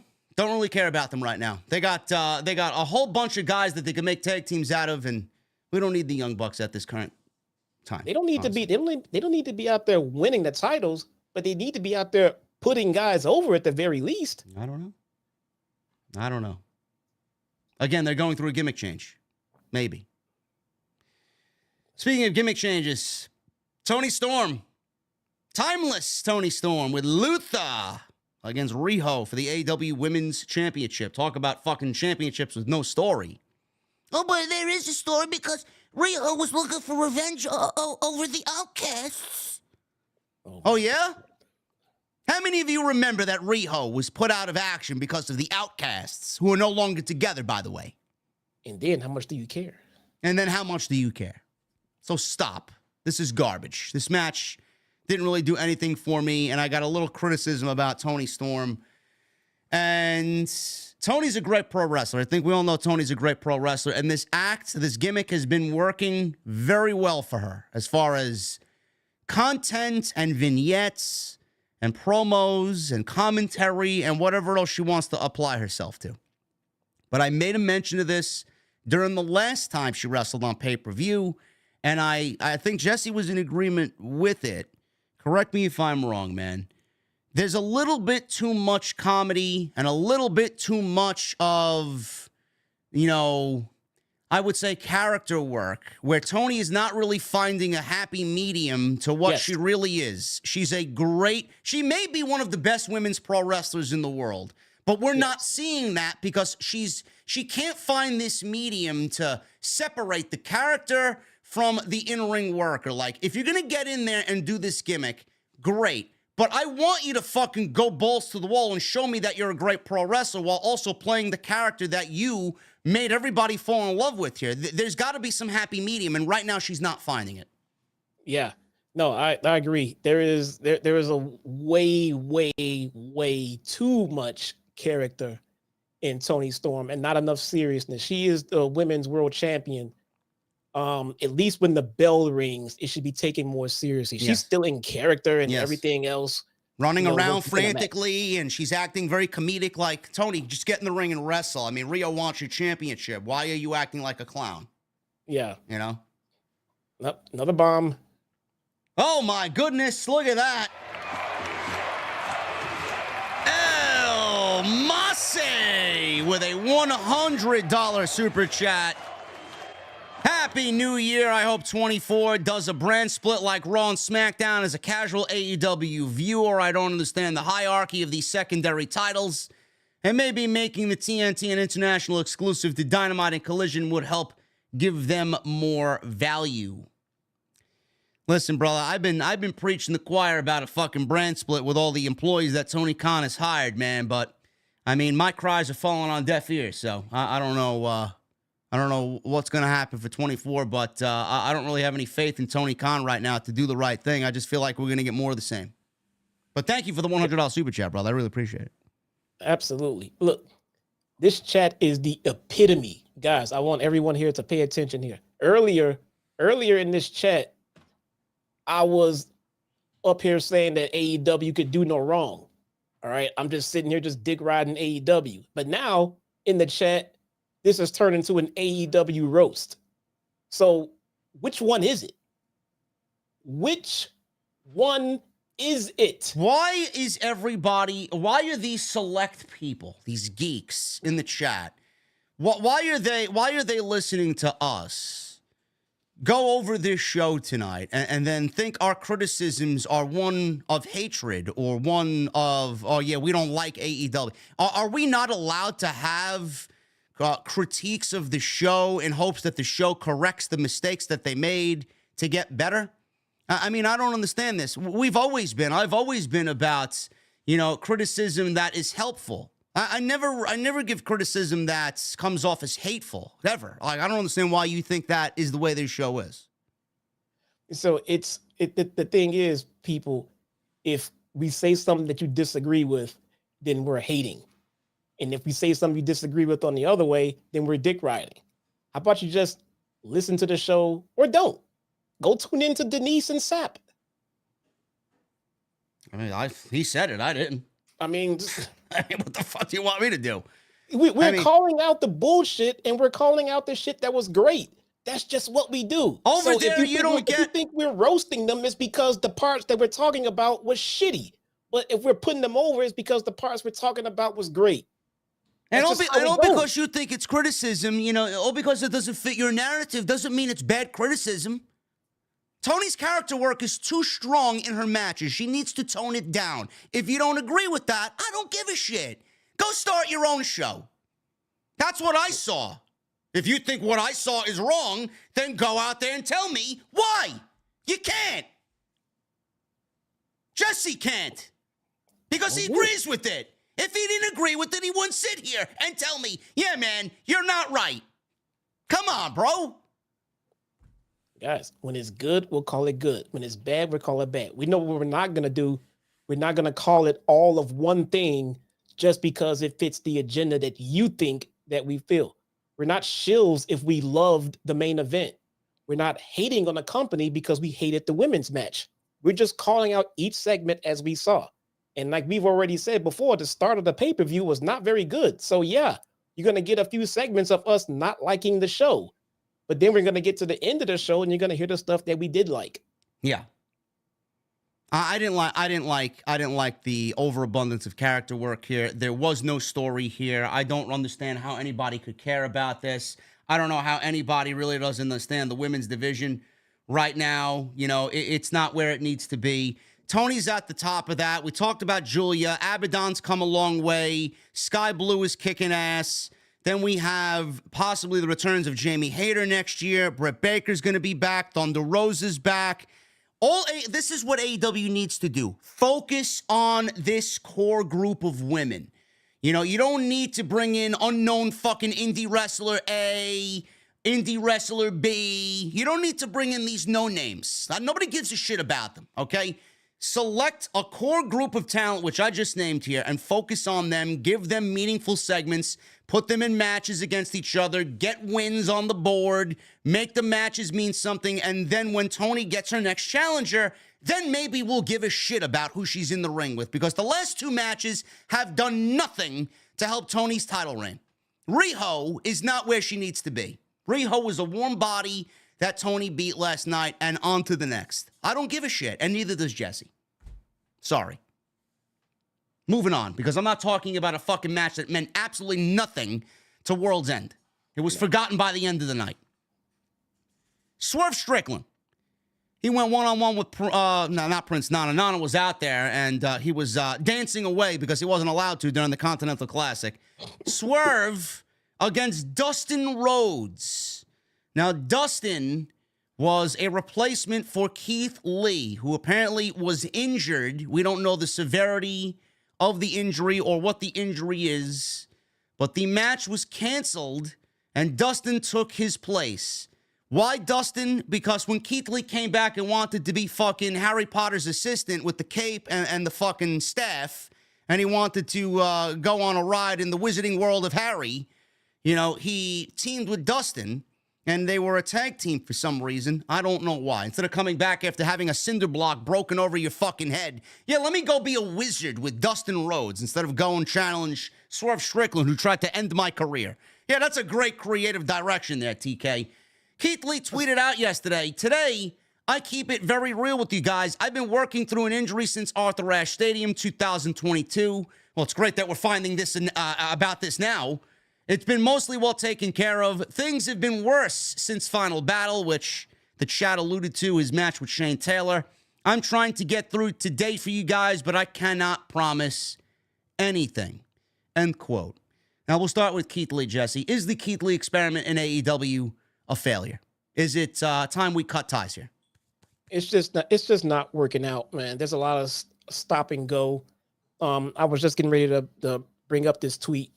So if we've known that there's lingering issues with Keith Lee, why did we go and promote a match with Swerve at the pay-per-view?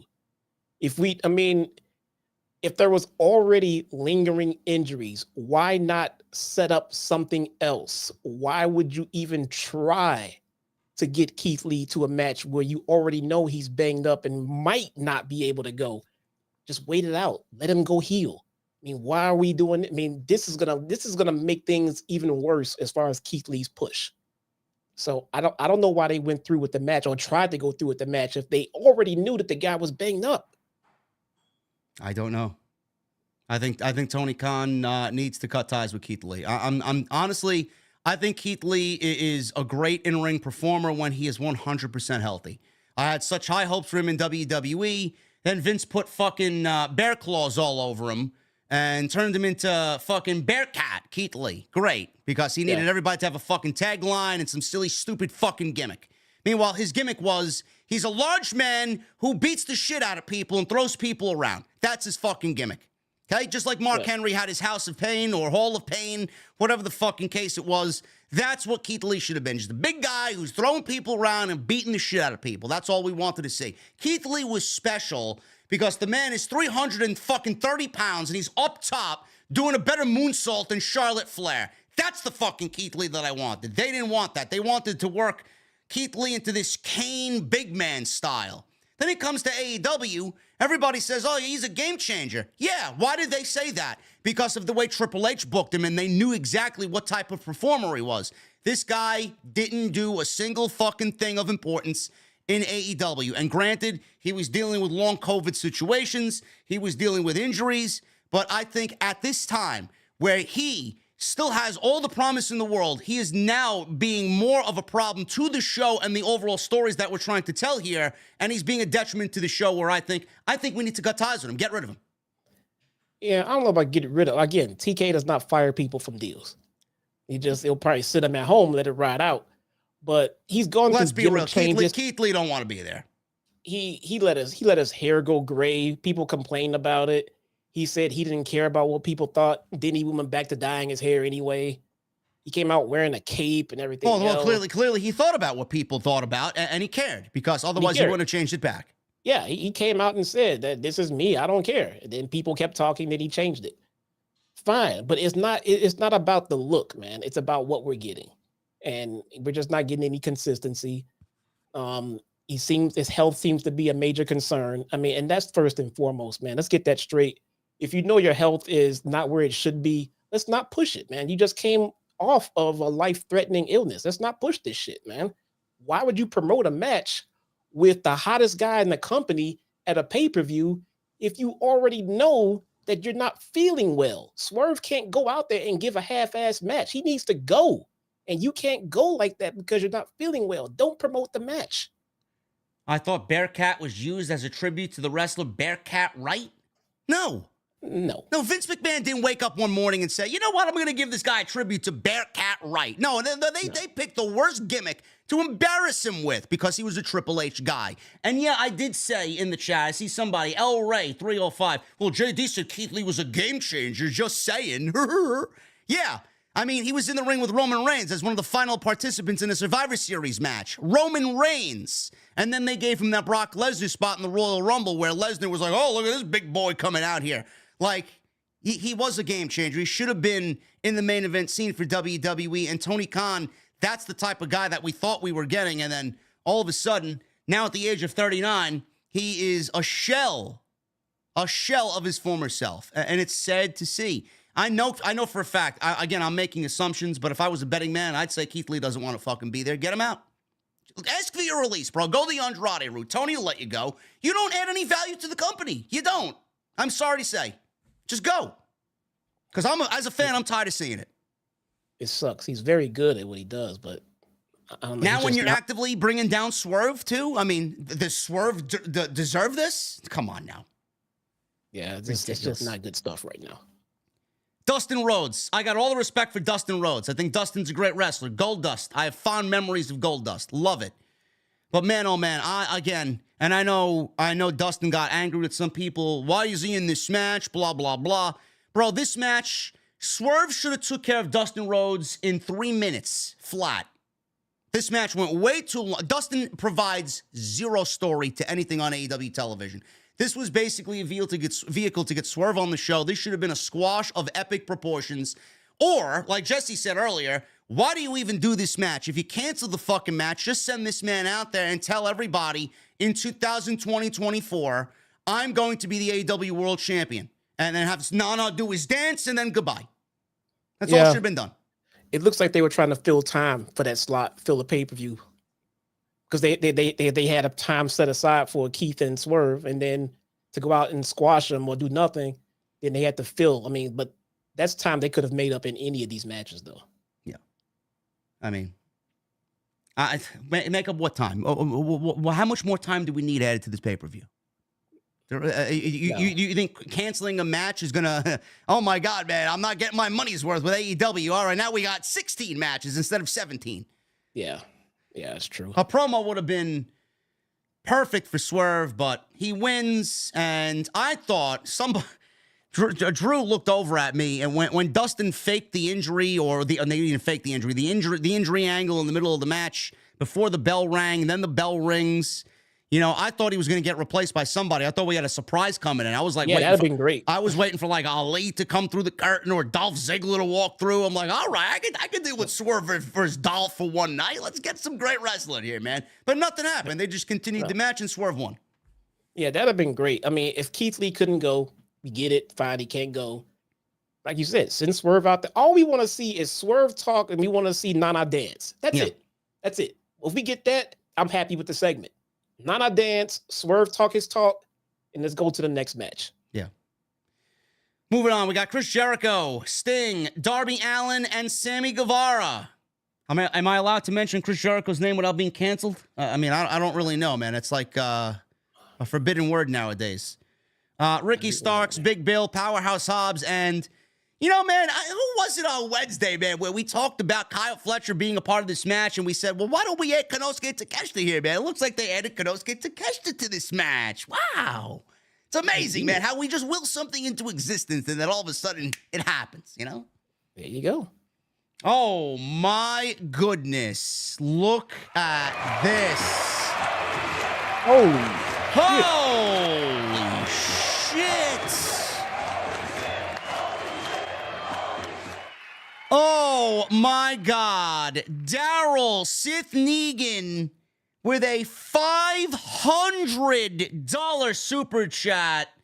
A Negan bomb, man. We love those Negan bombs. Wow. What better way to end 2023 and say Happy New Year to JD, Jesse, and the entire OTS family than by dropping a Sith Negan bomb? How about the Undisputed Kingdom or the Paragons of Wrestling for Adam Cole's new faction?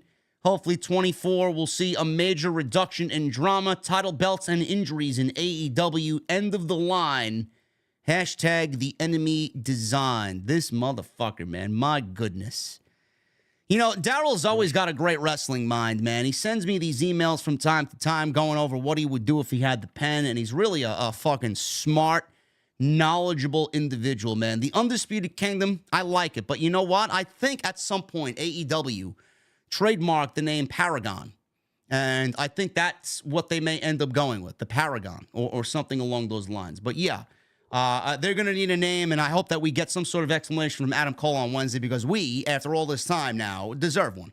Why did he do what he did? Hopefully that is one of the major segments announced for Wednesday. But, brother, thank you so very much with a $500 bomb. Happy New Year to you, man. Stay safe, enjoy it, and I wish you nothing but all the success in the world going into 24. Moving on, I mean, we got this 8-man tag. I know this match was supposed to be for the AEW tag team titles. It was supposed to be Jericho and Kenny Omega, the Golden Jets, against Big Bill and Ricky Starks. And then we got diverticulitis taking Kenny Omega out. And then Chris Jericho said, well, I still have a contracted title match. I'll find a partner. And then we get Sammy Guevara aligning himself with Chris Jericho again. I don't know why we didn't just go and do the tag team match. And then it got me thinking, all right, you know, Sting is going to be retiring in 3 months, and Tony wants to get Sting on Long Island again one more time in the Nassau Coliseum.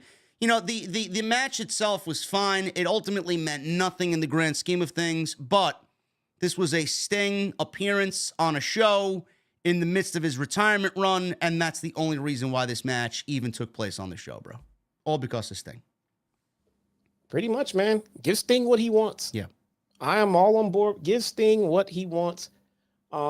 I do see that Ric Flair has kind of went away. Yes. After his rant, you know it, and he was upset, man. He got his feelings hurt by the IWC, man. I mean, they were not very, very nice to Rick, but I get it though, man. I mean, I think Rick has kind of overexposed himself in these last few years, man. We're grateful that Rick is still here. If you guys don't remember, we almost lost Rick a couple of years ago, man. So, I mean, I'm glad that he's still around, but yeah, man, I just think he's in the kind of spot where current wrestling fans don't need to see the helicopter, you know? Yeah. They don't need to see styling and profiling and all that other shit right now. Not in 2023, man. I'm sorry. No. But Sting, on the other hand, this is Sting's moment. This is Sting's moment. Ric Flair had his go-home moment. He had his last match. He had a pay-per-view. Everyone, you know, came together to watch Rick perform for his last match and everything else. And now we're trying to give Sting his roses, and we get more Ric Flair. Like, it's about Sting. Yeah. You want to support Sting? Can you do it from Gorilla? I mean, we don't need to see Ric Flair on TV. But I mean, if we wanted to see Ric Flair on TV, I think carrying him and Andrade would have been a nice deal if he could behave himself. But now Rick can't behave himself, and Andrade's gone. So it's like, yeah, now Andrade's gone. So now why? You know what I'm saying? So it. I mean, I get it. It sucks to see stuff like that said about you online, but wait, you mean to tell me you're not going to take Ric Flair's penis pills when he releases them? No. He's actually releasing penis pills. Yes, he's got male enhancement pills coming out. Yeah. Oh my god, dude. He's got wings. He's got male enhancement pills. He's got weed. What else he got? Weed. He's got his energy drink, right? Which we haven't really seen promoted. Was it promoted? I wasn't anywhere near the fucking building last night. I don't know what the fuck's going on there. Hey, Rick's an entrepreneur, man. Good on him. I didn't even get a chance to have any woo energy. Me either. I think that's probably for the best, though. I don't know. No, I wouldn't touch it with a fucking 10-mile pole. Fucking woo energy. Yeah, liquid mushrooms, man. Yeah, that's exactly what I need. Fuck out of here. Jericho. Sting is awesome. Sting is doing his thing. How did it come off on television, bro, with Chris Jericho? In the building, you know, Judas played. Nobody was singing Judas. They were booing the fucking shit out of Chris Jericho. I'll leave it up to you guys to go figure it out and be investigative sleuths as to why Jericho was booed last night. Chants of NDA were happening during Jericho, segments during the match. That didn't really come through on TV. None of that came through. There were Or the NDA boos. chants. Or No? the boos. No, they didn't really come through on TV. AEW must have hired Kevin Dunn to fucking hit the mute button then. Yeah, I don't know. Maybe it wasn't that loud. I don't know. I was definitely looking and listening for it, but no, it definitely didn't get the pop that we used to. I just chalked it up as to we're getting tired of singing Judas, bruh. I mean, man. that's what I thought it was. But listen, I know you know the story here. I'm not going to get into it because really there's no evidence of anything. I mean, Nick Hausman made a blanket statement. By the way, Nick Hausman is permanently banned from AEW media, man. I couldn't be more pleased. No, that sounds about right. Man, you ban someone for lying or speaking the truth. Which one is it? I don't know. Well, I mean, Nick Hausman can join me in the fucking penalty box now for no. At least I listen. He's got a reason. I don't know what the fuck my reason is, but I will leave this question to you, Jesse. I know we talked about this. Drew and I did on our little pre-show from Nassau Coliseum yesterday afternoon. The question was, before this match, obviously, we got the Jericho news going into the show. Would you have pulled Jericho from this match with the news that broke, or the accusations, I should say? I don't want to even say allegations. Accusations, statements that were being made about Jericho online yesterday. Would you have pulled him from the match last night at World's End? I'm gonna say no, and I'll explain why. I didn't even know that there was an issue with Jericho. Why? Because I stopped spending so much time on Twitter. I have not been on Twitter I didn't get on Twitter until last night during the show. And that's when I found out there was something going around with Jericho. But now that I found out what was going on, and I found out that the person in question has publicly said that there is nothing to this, then I don't see a reason to pull him. Now, if there was an accusation and Kylie Ray herself would have come out and said, yes, Jericho was a problem, and this is that, and then maybe that would have been a reason to debate it. But Jericho's saying there's no problem. Kylie Ray is saying there's no problem. I don't understand what the problem is. Nick Hausman, you're going to pull him because Nick Hausman says so? There's no victim here. Unless Kylie Ray wants to come out and say that, yes, this was a problem and this happened and I left because of this, then I don't understand why this Jericho hate is here. I really, really don't. I don't know what to say on anything because we have nothing. All we're basing this on is what someone had pulled from Nick Hausman's podcast, and then Kylie Ray commented on Twitter with an emoji, and people are making news out of a heart emoji that she had posted on social media. I mean, she left a heart on a tweet, and people ran with that. But then she left like a 2-paragraph statement explaining that it had nothing to do with none of that shit, and they ignored all of that. They ignored her explanation and just ran with the like. And you know how vile social media is. I mean, they were pulling up Jericho clips from what he did and what he said on some shows and podcasts that he was a part of, defending Vince McMahon and the allegations against Vince McMahon. He kind of stood up, for Vince McMahon in that, not really, blaming Vince McMahon for doing anything wrong. And I'm looking at these clips and I'm like, well, why? This is how you put your time and energy towards something. This is what you go out there and do instead of do something productive. Like I didn't even know those comments were made before yesterday. I didn't even know they exist. And again, guys, I'm not saying like, oh, well, don't believe women, don't believe that she's like. As far as her statement goes, there is nothing to talk about. Yeah. She is supposedly the victim, but if she's coming out and publicly she's not even saying that, oh, well, I don't want to talk about it, forget it. No, she's saying that she left on her own accord. There was no issue. She had her own demons, and that's why she left. There was no issues, and people are still painting her as a victim, but she's not saying that she's a victim. I mean, I would at least need her to say herself that, yes, Jericho did this to me, and it made me leave. Even if he denies it, it would at least then be debatable. You have two people saying nothing happened and the internet saying, yes, it did. I don't understand that.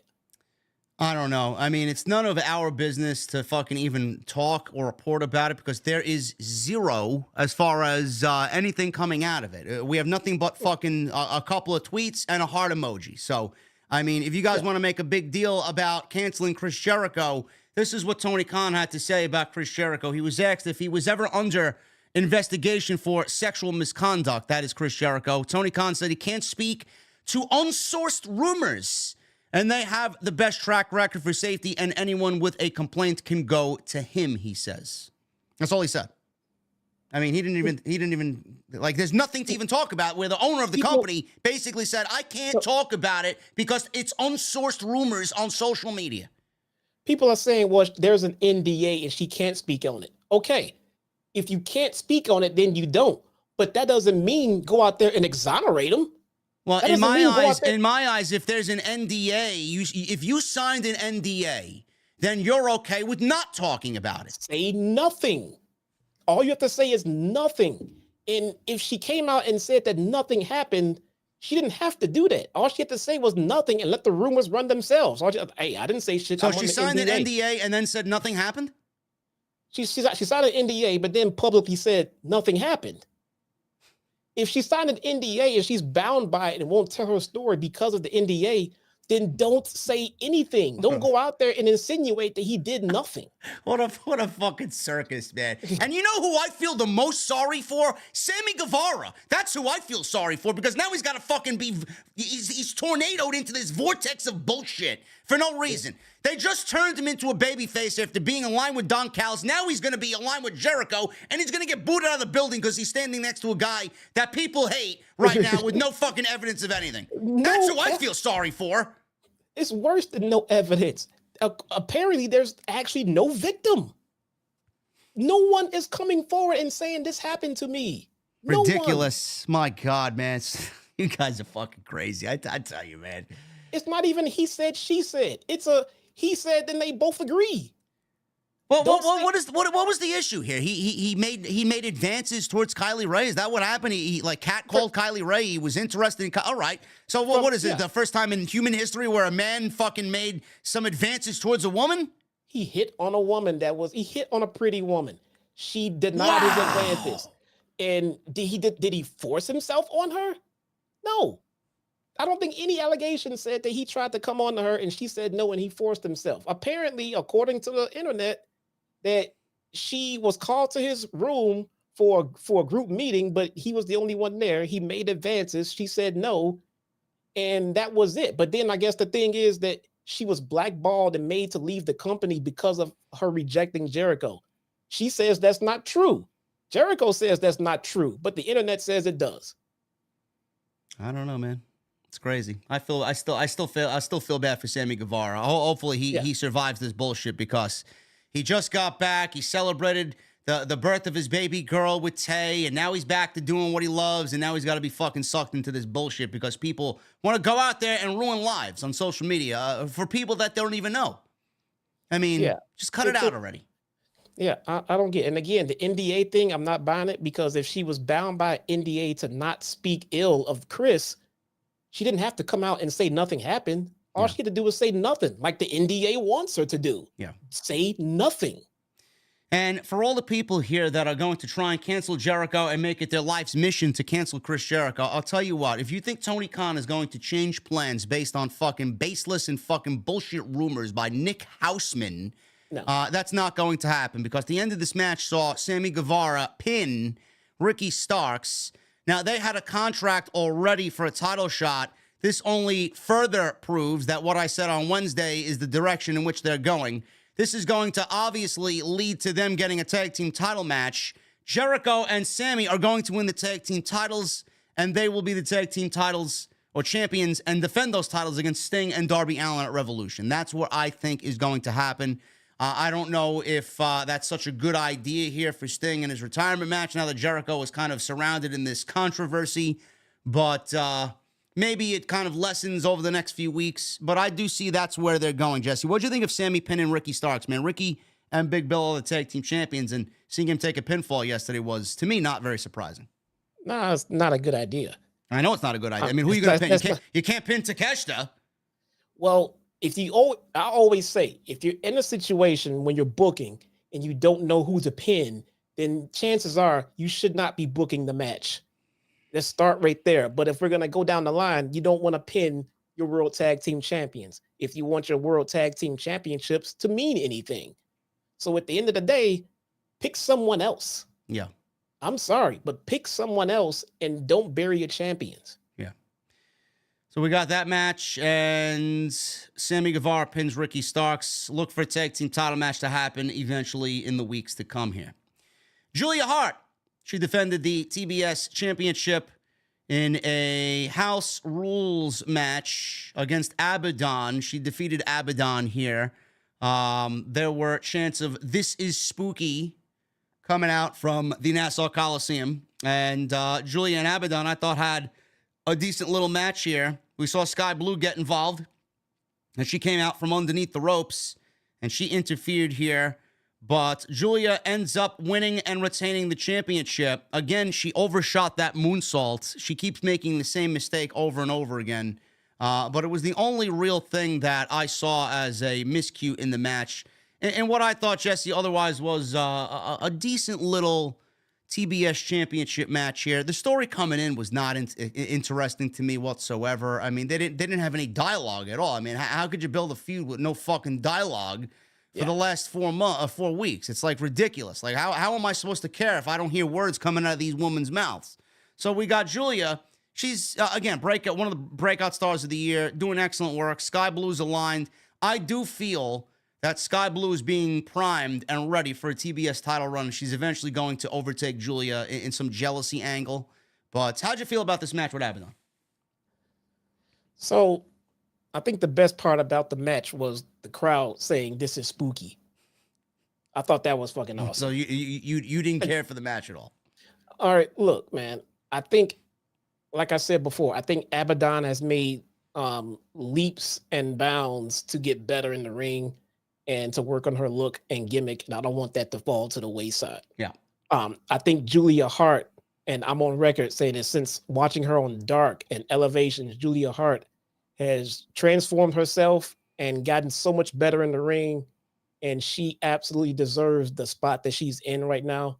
And I'm very proud of her. I'm very proud to watch talent that I used to watch on Dark just come off as very green and needing to work on things, to the point where she's now in this spot on the pay-per-view. Truth be told, there was just not enough chemistry here between these two women in this particular match. All right. It's not to say that they are not good. It just didn't pan out very well. Maybe there's a clash of styles, who knows? But I would hate to say, that they suck, because they don't suck. But this match was not good. So I mean, I'll just put it like that. The match could have been better.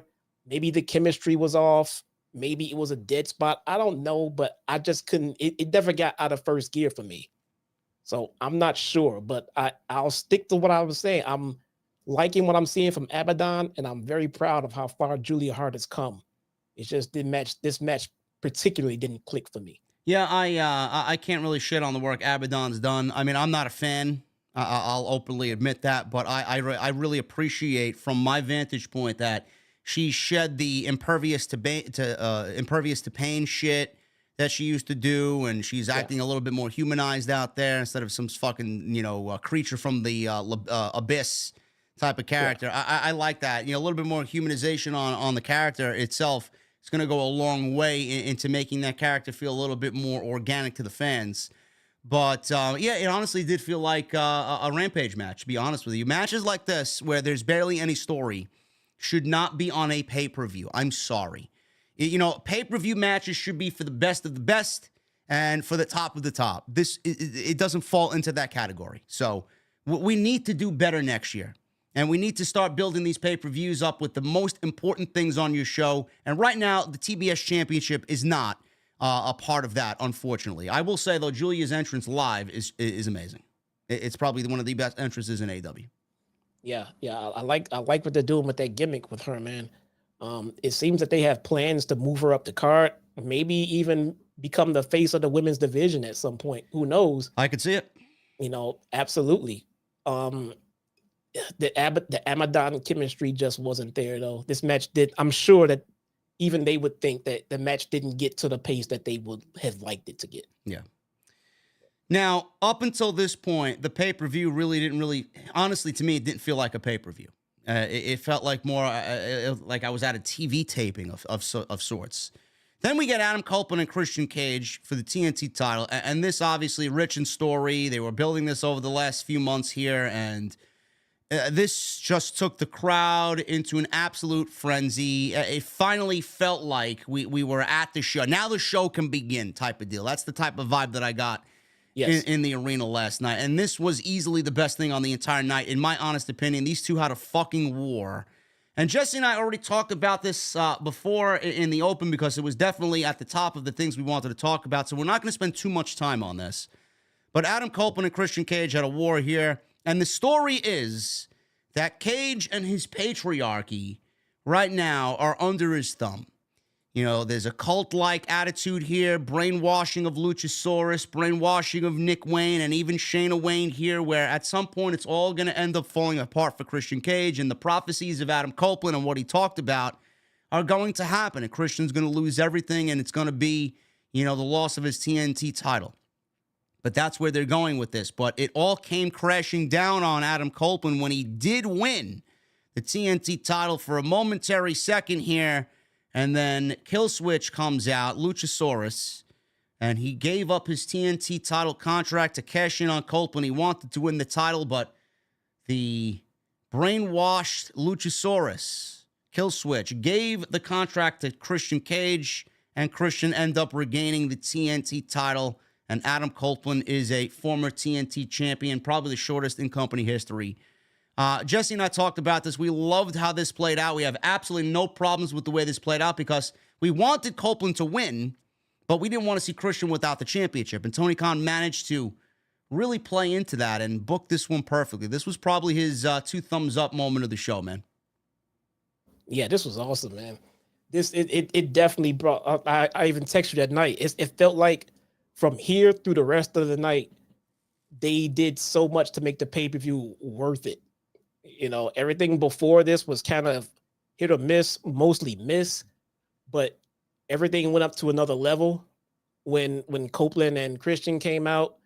And then, you know, they went on from there. The last 2 matches after that, I mean, it all made the show. There was enough story here to go on for like an hour straight, man. And everything worked to perfection for me in this match. Nick Wayne kind of overshot the table. Who cares? He made some contact with it. Then he sold the holy hell out of it. You know, Mama Wayne, bless her heart. She's trying her best out there. But Adam out there just in a rampage, fucking cursing out Nigel McGuinness, dude, just beating the holy hell out of fucking Christian, man. And it was fantastic. I love seeing these two work together in any capacity, tag team or against each other, man. Such good shit.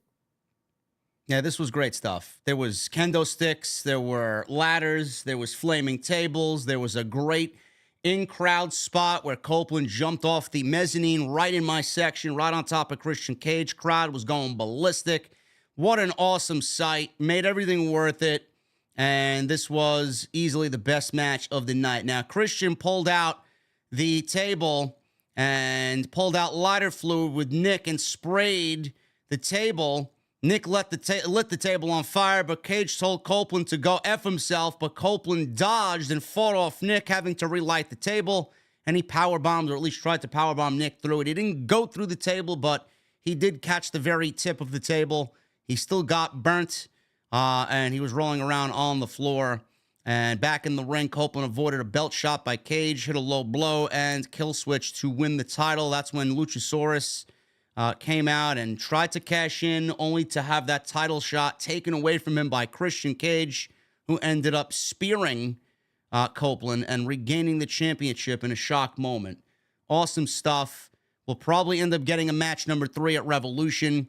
I know there were ladders involved here. There was a great spot where there was a sunset flip powerbomb off the ladder. Is it possible, Jesse, we see a ladder match between these two in the 3rd match here with the title being on the line, being that they're such innovators of the ladder match? Take my money. There you go. I have no problems. Take my money. Put him in a cage. Whatever.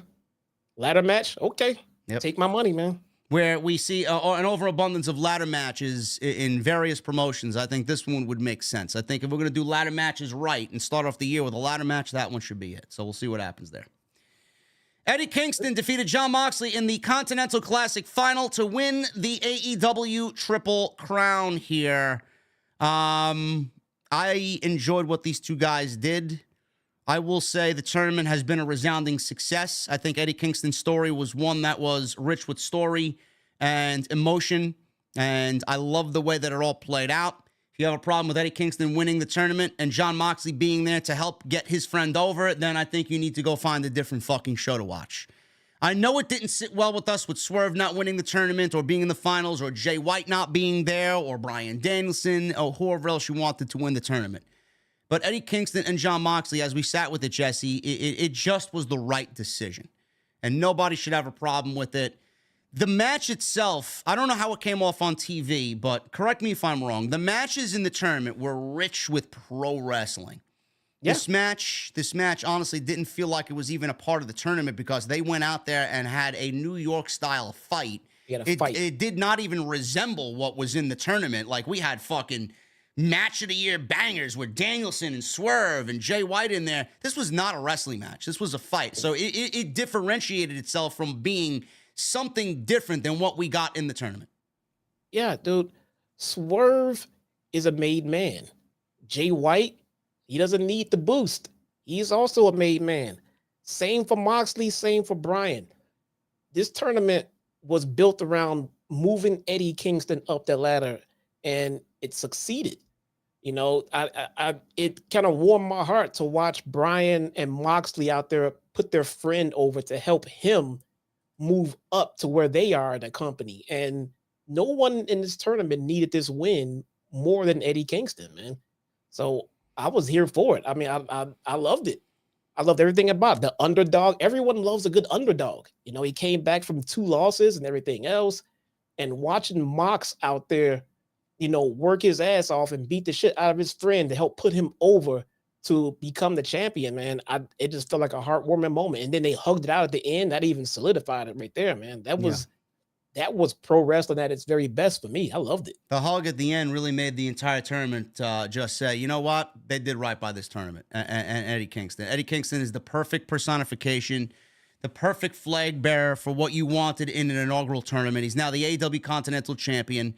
And I hope someone in the fucking company is listening to me. This championship needs to be slotted under the World Championship as the top prize in this company because it's going to be on the line every single year. I don't want to see it in fucking bumblefuck Japan or over in this company over there. This needs to be specifically, a Ring of Honor needs to be specifically in AEW. Do not treat this title like the rest of the titles where Eddie Kingston walks up to somebody and says, hey, bro, you want a shot at my title? You want a shot? You got a problem, bro? I'll put the title on the line. No. We need this title to be what fucking Gunther has made the Intercontinental title. Cut the shit. Start there. Yeah. You want a fucking fix for a problem in AEW? Make these titles stand out. Continental Championship should be right under the AEW title, and then you follow suit with the International and then the TNT, and then whatever else you need to do. Every single title in this company needs something to differentiate itself from the rest of them. Absolutely, man. And I think me and you even talked about possibly moving Eddie Kingston into the Blackpool Combat Club. Yes. Because that's part of their MO. Before you can join us, you got to bleed with us. Yes. You know? And Eddie went to war and ran through the BCC. So I would bring him aboard, man. Yeah, he did. I mean, that's a good point. We made that point on Wednesday, too. If he did beat Jon Moxley, he would have beaten Bryan Danielson and Claudio and Jon Moxley. He beat for the first time last night. He beat all the prominent members of the Blackpool Combat Club. There we go, man. It's good shit. Love to see it. This match was a fight. Lots of shots. Some of the shots that Eddie was throwing at Jon Moxley resonated throughout the bit. It sounded like fucking somebody was shot with a gun in the arena. That's how loud they were. I don't know how they came off on television, but holy shit. So Moxley went for a Death Rider. Kingston countered into a Northern Lights bomb, transitioning into a Bulldog choke. Then he had the Anvil elbows from Kingston pouring down before going back to the Bulldog, which Moxley escaped out of and into one of his own. Kingston got to the ropes and was able to hit another Northern Lights bomb for 2. Kingston wanted the power bomb, but Moxley exploded out with a lariat, and both doubled down. So they were both on the mat. Moxley had another lariat, and he was clutching his arm. He hit the lariat so hard. And we had headbutt exchange here on their knees. Moxley won the headbutt exchange. Then they started a slap battle, which Kingston answered up by firing some wild back fists. And Moxley just crumbled down to the mat And it kind of looked like the ending was a little anticlimactic because he hit him with one back fist, and that was enough to get the pinfall and the win. Bryce presented the Triple Crown Championship to Kingston. I didn't really get a good look at it yet, but from what I saw on the graphic, it looks like it's going to be a nice-looking championship. They always do a good job with their titles. Moxley hugged Kingston post-match and then gave the ring to Eddie Kingston to celebrate with the fans on Long Island. Great shit here. Good for Eddie Kingston. Yeah, the title kind of resembles the Intercontinental Championship a little bit. Yeah. But I'm loving it, man. This is what Eddie Kingston needed. You brought him in, and along like a lot of other guys you brought in. You brought him in, do something with these guys, make them important. These guys can get over. Eddie is already over. Eddie is over in every damn city they go to. So, I think this is a fantastic moment for him. He'll take the ball and run with it. The guy's a fighting champion. He's over with the crowds. For the people that want to shit on Eddie for his looks and everything else, they can kiss my ass, dude. Eddie is the working man's champion. Yeah, absolutely. And then finally, guys, the main event. We talked about MJF and everything you need to know about MJF in this match with Samoa Joe for the AEW World Championship. We got the devil reveal. Adam Cole was out there, and he was in MJF's corner. MJF worked a match as good as he could with a torn labrum and an arm that he can't raise over his head. He doesn't have full range of motion with his arm. Samoa Joe, this is probably the best we've seen of Samoa Joe in the last decade, and that's being generous. He looks fucking fantastic. This has been one great run for Samoa Joe in AEW. If there's one thing that they've done right, it's book Samoa Joe. He looks like a final boss, no doubt about it. But we'll pick up some of the high spots in this match. We got a muscle buster on the apron on MJ. This guy is fucking torn to shreds already, injured, and he's taking a muscle buster on the fucking apron by Samoa Joe. I'm like, this guy is crazy. God, dude. Just fucking crazy. So, we'll pick it up. MJF cut him off and wanted a Death Valley driver. He kept teasing getting Joe on his shoulders, but obviously couldn't do it earlier in the match because of the labrum issue. Legs gave out. MJF did connect flush with a double stomp to the arm. He delivered a heat seeker for a 2. He wanted another one, but Joe avoided, so MJF rolled through and applied salt of the earth. Joe rolled through, and he got the arm breaker on MJF, but MJF got the rope break. Joe sank in a rear naked choke. MJF spun out and rammed Joe into the referee, Bryce Remsburg, who went down. I'm like, uh-oh. I got some bullshit happening here. Here we go. Where's the devil? MJF cracked Joe with a low blow, and this time followed up with a beautiful-looking F5 on Samoa Joe. So he did end up getting him up, but the referee took too long to recover, and Joe kicked out. So MJF then goes over to Adam Cole, who had the Dynamite Diamond ring. Adam Cole starts fumbling in his pockets to find the Dynamite Diamond ring. This is why I alluded to Wardlow doing the same thing to MJF when he wrestled CM Punk in the dog collar match. Took too long to find it, and this resulted in a coquina clutch from behind, which then we got MJF getting out of it, and he kind of positioned himself to the turnbuckle, and he pulled the Brett and Stone Cold 1996 Survivor Series spot out in the corner. He gets a 2 count out of it. Joe reapplied the choke, and MJF faded, and the referee dropped the arm 3 times. Twice his arm dropped to the mat, but then the 3rd time his arm dropped right on top of Samoa Joe, so it didn't drop all the way. Jesse, did they do this ending by design? Did they want to tell you something about maybe when MJF returns that they didn't want him to really have that arm hit for a 3rd time? I don't think that was the goal. No. Okay. No. Maybe they did it for a reason. I don't know. But they had the arm drop twice, and MJF, he didn't tap out. He didn't say, I quit. He just passed out. Referee dropped his arms 3 times. He wasn't pinned, but Samoa Joe wins the AEW Championship. The crowd I was there, man. The feeling of what the fuck was felt all around me when his arm dropped. Now, I know MJF is a Long Island guy, and he wore, I think he might have had the colors of Plainview High School. I'm not really sure. He had this beautiful-looking blue and white ring attire. The crowd obviously was big into MJF. They were shocked that he lost. I'm not really surprised that he lost. I'm shocked at the way that they went about it, but he did end up losing the championship. And when the title changed hands, Joe all of a sudden just gets up, has the title, and walks away. He just walked away. He just unseated, you know, the longest reigning AEW champion in history. And he just, hey, I won. Yeah. All right, gotta go take a shower now. You know, all right. So the crowd at this point was speechless. Nobody realized what was going on. Joe got up, celebrated, walked away immediately. And then when we got chance of bullshit, that's when the devil stuff all started to be revealed. Cole checked on MJF post-match before 4 of the devil's henchmen appeared at ringside and held Cole back, who screamed for them to hit him with the chair. They had Max tied up. They had Adam Cole tied up and a chair to Max. And then they looked over to Cole. Do I hit Adam Cole with the steel chair? So all of a sudden, the lights go out. They end up coming back on, and Cole is seated in a chair in the middle of the ring, and all of the henchmen are on his side. They reveal themselves to be Wardlow, Roderick Strong, Matt Taven, and Mike Bennett, who are now the new Ring of Honor Tag Team Champions because these two guys beat Joe and MJF on Dynamite to win those titles. So MJF pleaded for an explanation from Cole, who watched as Wardlow laid out MJF with a power bomb. Roddy hit him with a jump knee. Cole brought out the Devil's Mask and stood over MJF with his buddies as the show came to a close. The shot of Adam Cole holding the Devil Mask up while he was sitting in the chair like some fucking conqueror was a great spot. Great camera shot there by AEW. You know, Jesse and I talked about this in the beginning of the show. Everything went right here. I wasn't too crazy about the way MJF lost the championship. I wasn't crazy about how they did not really kind of use Adam Cole in a way to screw MJF out of the match, and they waited to do it at the end of everything. But you know, those are minor criticisms.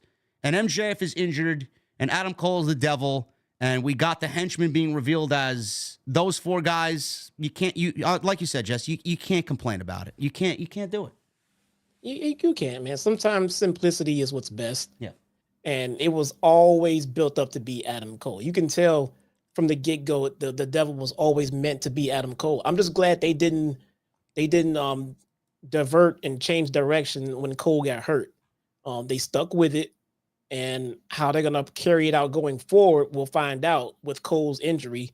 He is injured. That was not fake. He is still injured.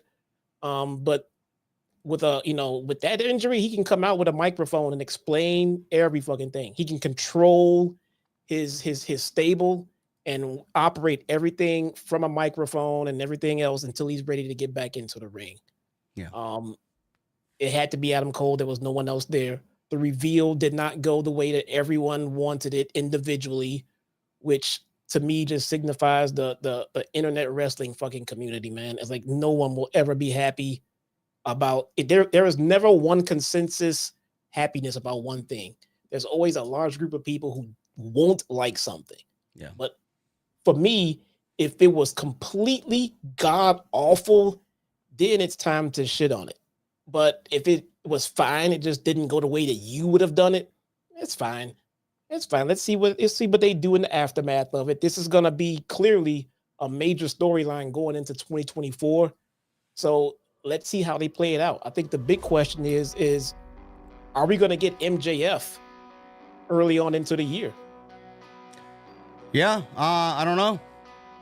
I hope that they got something cooking, man. They need it. They need something big to start the year off right. I don't know what it is. I genuinely don't know. Yeah. But guys, thank you very much, man. We are going to get into the super chats. Tremendous review here this afternoon, and a great way to close out 2023, man. We had almost 3,000 in here tonight. Really appreciate you guys hanging out with us for this AEW Worlds End post show. Follow us on social media at JDfromNY206, Twitter, Instagram, TikTok, and Cameo. Follow Jesse at Chi-Town Smark. Hit that subscribe button down below. Turn on the bell for notifications, and make sure you guys go and hit that thumbs up, man. We are now over 1,100 likes. Thank you guys very much. Also, go and vote for the TNT Awards. The comment that I pinned at the top of my Twitter page. Go and vote, man. Tuesday's going to be a great night. A Watson with 19 months. That ending felt flat. Adam Cole equals devil. Cheers. Happy New Year's, JD, Drew, and the OTS Club. Thank you, A Watson. Cameron Battle, the $4.99. I fully expect the WWE and Warner Brothers TV deal to be announced tonight or tomorrow. People trying to call me crazy for thinking that way. Cameron, you are not off on that, brother. I think we get an announcement possibly this week. Dwayne Jackson with a $5 super chat. The show felt like a random dynamite. Adam Cole revealed to me saved this show. Yeah, up until Christian and Copeland. I honestly felt like it felt like a collision tape. Tyler with a $1.99. Never thought I would see Kevin Dunn leave the WWE. A lot of people are downplaying this as not a big deal, man. This is as big of a deal as Vince McMahon taking less or zero power in creative. This is a big deal. And the reason why Kevin Dunn left was because he did not want to take orders from the new administration. He didn't have Vince to save him anymore. So, goodbye. He was used to doing things his way and no one else's way. Now he had to take orders. I'm not with that shit. I'm out of here. Goodbye. He's got all the money he can use in retirement. He'll be fine. I don't feel bad for Kevin. He's got to be the richest man from WWE outside of Vince. The guy could fucking live 6 more lifetimes. Fuck out of here. He'll be fine. Tyler, thank you, brother. Tony Brown with 19 months. Didn't watch Young Man, but I'm sure you did. I always trust your expertise. OTS for life. Thank you, Tony Brown. Happy New Year, brother.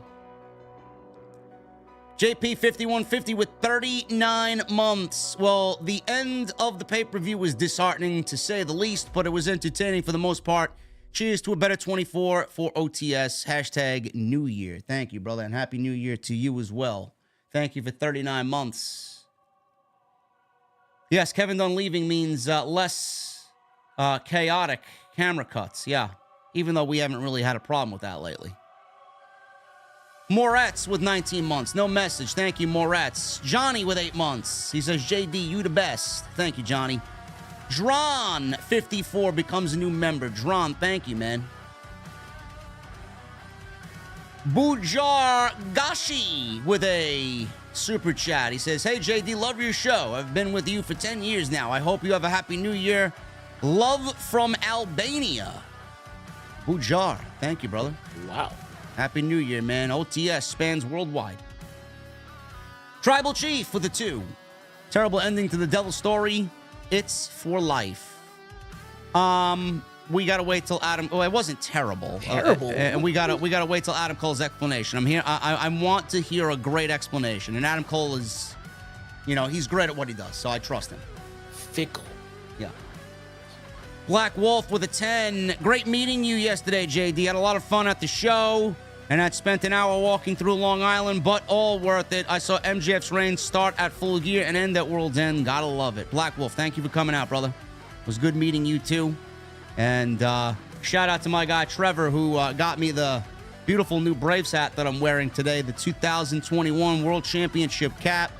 He presented me with that yesterday. I didn't even recognize him because 3 years ago, he looked like a little baby boy. And this time I seen him, he's got long hair, he's got facial hair. Like, who the fuck is this guy, man? Giving me a beautiful new Braves hat. Thank you, brother. Michael Krause with the $2 super chat. What's up from Walla Walla? Hope you have a great new year. Thank you, Michael. The Last Door Gamer with a $5 super chat. I like the reveal. Wasn't overbooked, and Cole looked like an absolute dick, which I loved. He did look good. And Adam Cole, by the way, I don't know if you guys realized, Adam Cole shaved that old man Gandalf beard he had going on. He's getting primed for TV time again, man. Looks good. And he's a little tan, too, man. A little tan for my liking to be, sitting on the sidelines, As Sato Fortune with 18 months. Now we've reached the devil ending. Will AEW drop the ball after? I don't know. We'll see. Like Hangman's title on Wardlow, The Acclaim, Statlander. Happy New Year's, guys.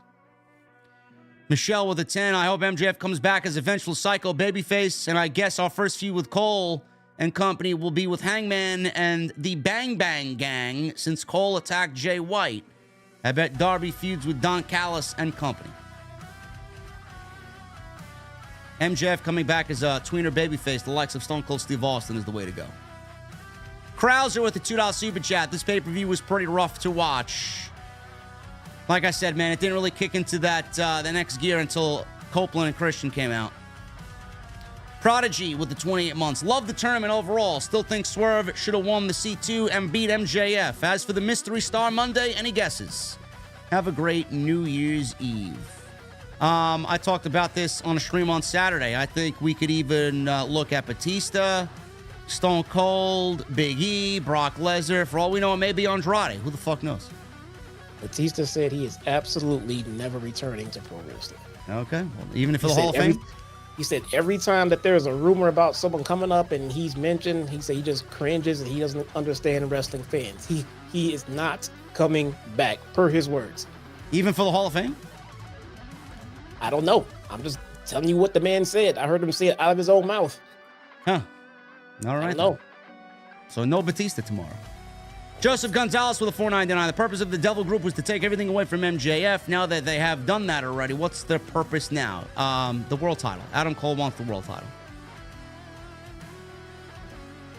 Indigo with 36 months. Hi, JD and Jesse. Just wanted to say thank you and congratulations on all the hard work you've done in 2023. Happy New Year and go kick 2024's ass. You know it, brother. NC07 with 14 months. Happy New Year, JD, Jesse, and chat. Happy New Year, man. Frank Morano with a $20 super chat. He says, Happy New Year, guys. Never missed the podcast. I personally think that when Cole was looking for the ring, he should have smiled and pulled out the mask of his jacket. Instead, brother, anything would have been good, man. I said even a middle finger to him. You know, that would have been the perfect opportunity for MJF to be asking his best friend for help, and then all of a sudden he pulls out the devil mask. That would have been great, you know? Also, he says, love the Copeland Christian storyline. Believe they are going to have as much possible together at the end of the road. Can't wait to see Butch and Sundance ride off together into the sunset. That's where it's leading, man. It's going to be a while to get there, but that's where we're getting. Butch and Sundance. Yeah, it's like an old cowboy thing. I don't know. Okay. Well before our time, I'll tell you that. Frag Dude with 17 months. Love OTS. Happy New Year. Thank you, Frag. WUJ Money with a new membership. Money, thank you for the membership, man. Drake Schneider with a 10. Hey, JD, I don't know if you remember me, but I donated a little bit ago. Just wanted to let you know that I've been doing amazing mentally. Finally starting to lose weight. Life is great in Wisconsin over here. Drake, congratulations, brother. That's the best way to start the new year, man. Making you a better person. And thank you for coming back, brother. Thank you for the 10. Frank Murata with a 2. So many matches. I'm exhausted by the main event. Yeah, it's been a problem. Their pay-per-views don't need to be 5 hours long. Big German Sausage with a $4.99. A heel hook turns on OC and wins the international title. OTS for life. Hey, I'd take it. Anybody but Orange Cassidy at this point. Yeah. Vanessa, thank you for the $100 bomb. Great meeting you yesterday as well. Phil with the 25 months. It was amazing to finally get the chance to meet you after all these years. Shout out to Drew as well. You two couldn't have been nicer. OTS for life. Thank you, Phil. Great meeting you as well, brother. Gotham Guy, thank you for the 100 in Super Chat earlier, man. Appreciate your generosity and Happy New Year to you. Juan Castle with the 199. Kingston is the shits. Cole doesn't move the needle. Well, Juan Castle is a fucking idiot. Go take your 199 and shove it up your pee hole, bro. Get out. Jamie De Garcia with a $5 Super Chat. JD and Jesse, I've been watching you guys for a couple of months now, and honestly, can't think of anybody else to talk about wrestling like you guys. I appreciate that, man. Nobody does what we do here. El Mase, thank you, brother, for the 100 in Super Chat earlier. Always appreciate your generosity as well. Tyler with the 199. Tony Khan says he wants women's tag team titles. Well, Tony Khan is an idiot. We don't need any more titles that devalue the rest of the titles that he currently has. The Kingdom Kid with a $9.99. For the next Continental Classic, should Tony change some rules for ways to get points? For example, if they win by submission, they get 2 points. If they win by countout, they get 1. To change things up. No, we don't need to convolute things. A win and a loss. That's all that matters. No matter how you get it. Yuri Youngblood says, should have went to the meet and greet. I would have slapped JD. You wouldn't have even gotten the building, brother. Fuck out of here. You ain't slapping nobody. JC with 17 months. JD, you and Jesse always call AEW down the line. No bullshit. Happy New Year to the both of you. We know, brother. Thank you. Seth Negan, thank you, brother. I always appreciate Daryl in the chat. $500 super chat from Daryl. As always, Happy New Year to you, brother. Stay safe, be happy, be well. And we'll see you in 24, man. Sleep Gang with a $5 super chat. Man, World's End was so weak to me. Did not live up to the title of the pay-per-view. Did love the Mox Eddie match, though, and the 8-man All-Star, though. Yeah. They were good matches. I mean, they just... that 8-man tag league needs a little bit more meaning. Setsuka with a $4.99. To address Jesse's comments from earlier, TK does not let talent out of their deals. If that was the case, the majority of them would bounce to WWE. So false. Says you? What are you talking about, man? Who was it before Andrade he let out of his deal? I know he let somebody out. Let somebody else out. But according to whoever this random person is, he knows that everyone in that locker room would all leave for WWE. That's what he's saying? Yeah. Okay. So what? Then they go back to WWE and sit in catering and wait for an opportunity that doesn't come because there's too much talent like AEW has? Okay. I stand by what I said. And that was not an intelligent reply. So Gotham guy with a 20. Thank you, brother. Thanks for a great show, guys. Hope you have a safe New Year's. In the end, we all want the same thing, which is our wrestling to be the best it could be. I always appreciate your honesty. 2024, I will start a dialogue movement. Thank you, bro, for the 20 and the 100 earlier. Jose Perez with a $4.99. Spent $50 for a pay-per-view out of sheer curiosity. It wasn't bad. Reveal was expected. No Sasha. Jericho fiasco. Hope TK straightens this mess up. Happy New Year. Normally, $50 for an AEW pay-per-view is worth every penny, man. I probably would have been satisfied with yesterday's show, but it may have been the weakest show that they did all year. I think they're having too many pay-per-views a year now to continue charging $50 per show. Yeah. It was okay when there was only 4 shows a year. But now that they have this many shows, they need to get on a streaming platform ASAP. Doom Rager with a 12. Hey, you two. Great performance. Happy New Year. Thank you, Doom Ranger. Jedi with 31 months. I like the show, and I can't wait till Wednesday. Want to wish everyone in the OTS family a happy and safe New Year. 2023 was good. Let's make 24 better. Thank you, Jedi. Happy to have your support, brother. The NYC Demon Diva, Issa with 28 months. We love Issa. Wishing you both a 2024 filled with health and success. Keep killing it. Much love from Roman and I. Happy New Year, Issa. And we hope that you have an even better 2024 as well. I know you killed it this year. Yes, shout out to the Demon Diva. Fujins Henry with 20 months. All the best to JD, Jesse, and the OTS fam for an epic 24. By the way, JD, if you ever need an extra mod to handle the geeks, count me in. Brother, I don't know why you're not a mod anyway. I'll make you one right now. There you go, brother. Fujin's been with me for a while, man. That's what's up, man. Cal L with a $5 super chat. Hey, JD, congrats on your dark horse. What's up, Jesse? Want some prayers for Xandra having small issue? Should be fine. Thanks, guys. Mustangs rule. Thoughts and prayers to you and your family, brother. Happy New Year. Brian with a $1.99. Happy New Year, guys. I like your cat, JD. Yeah, so do I sometimes when she's not meowing. Edward Lou with a $4.99. With 24 just a day away, what is the one biggest thing that AEW should do to regain its steam? AEW definitely feels off. To get back to its roots, man. We need things to make sense on a consistent week-to-week basis. And we need stories. Right now, they got no stories. I don't give a shit what Tony Khan says. They got no stories. Colleen Schmitz with a $5 super chat. And what I mean by that, by the way, is if I have to decipher what the fucking story is, then it's not a good story. If I have to create dialogue for your story, it's not a story. Yeah, really. Me and my son saw you at the Turtle, but you were in a rush. Hotel canceled. My son is a big fan. 5 years. Will you be at the Rumble? Thank you, Colleen. I'm sorry that we didn't get to see you yesterday. I don't think I will be at the Rumble. For a show like that, I like to be grounded, man. I'll probably have about 7,000 live on that Saturday, so I probably don't want to go nowhere. Furious Nation with a $9.99. Not $5, $9.99. What's up, JD? What a crazy year 23 has been, man. Thank you for always being honest and calling it like it is. Happy New Year, and I'll see you in 24. I'll be here, brother. Happy to have you. Phil with another donation, $9.99. 24 is going to be one of the biggest years for AEW. They need to get the questions that everyone left in 23 answered, plain and simple. I hope they know what they're doing. Happy New Year.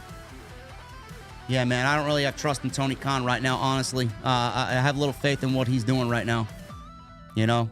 Just glad that we got the double reveal over with, and I hope that we can get this and take it and make it hot in 24. Kal-El with a 5. Also, HNY to the entire OTS family. That's Happy New Year to the entire OTS family, especially JD, Jesse, Drew, from Kal-El, Xandra, and Raven, their dog. Mustangs rule. Happy New Year, brother.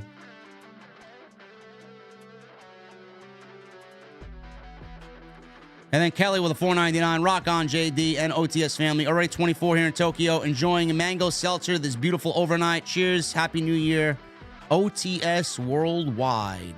Thank you, Kelly, and Happy New Year. Anyway, man, we got one more. Furious Nation with a $4.99. Also, JD, glad that the beaver, Kevin Dunn, is gone. He's back in the forest chewing on the wood. And Bacardi is a cool cat, too. Yeah, sometimes. Anyway, guys, we're about to get out of here.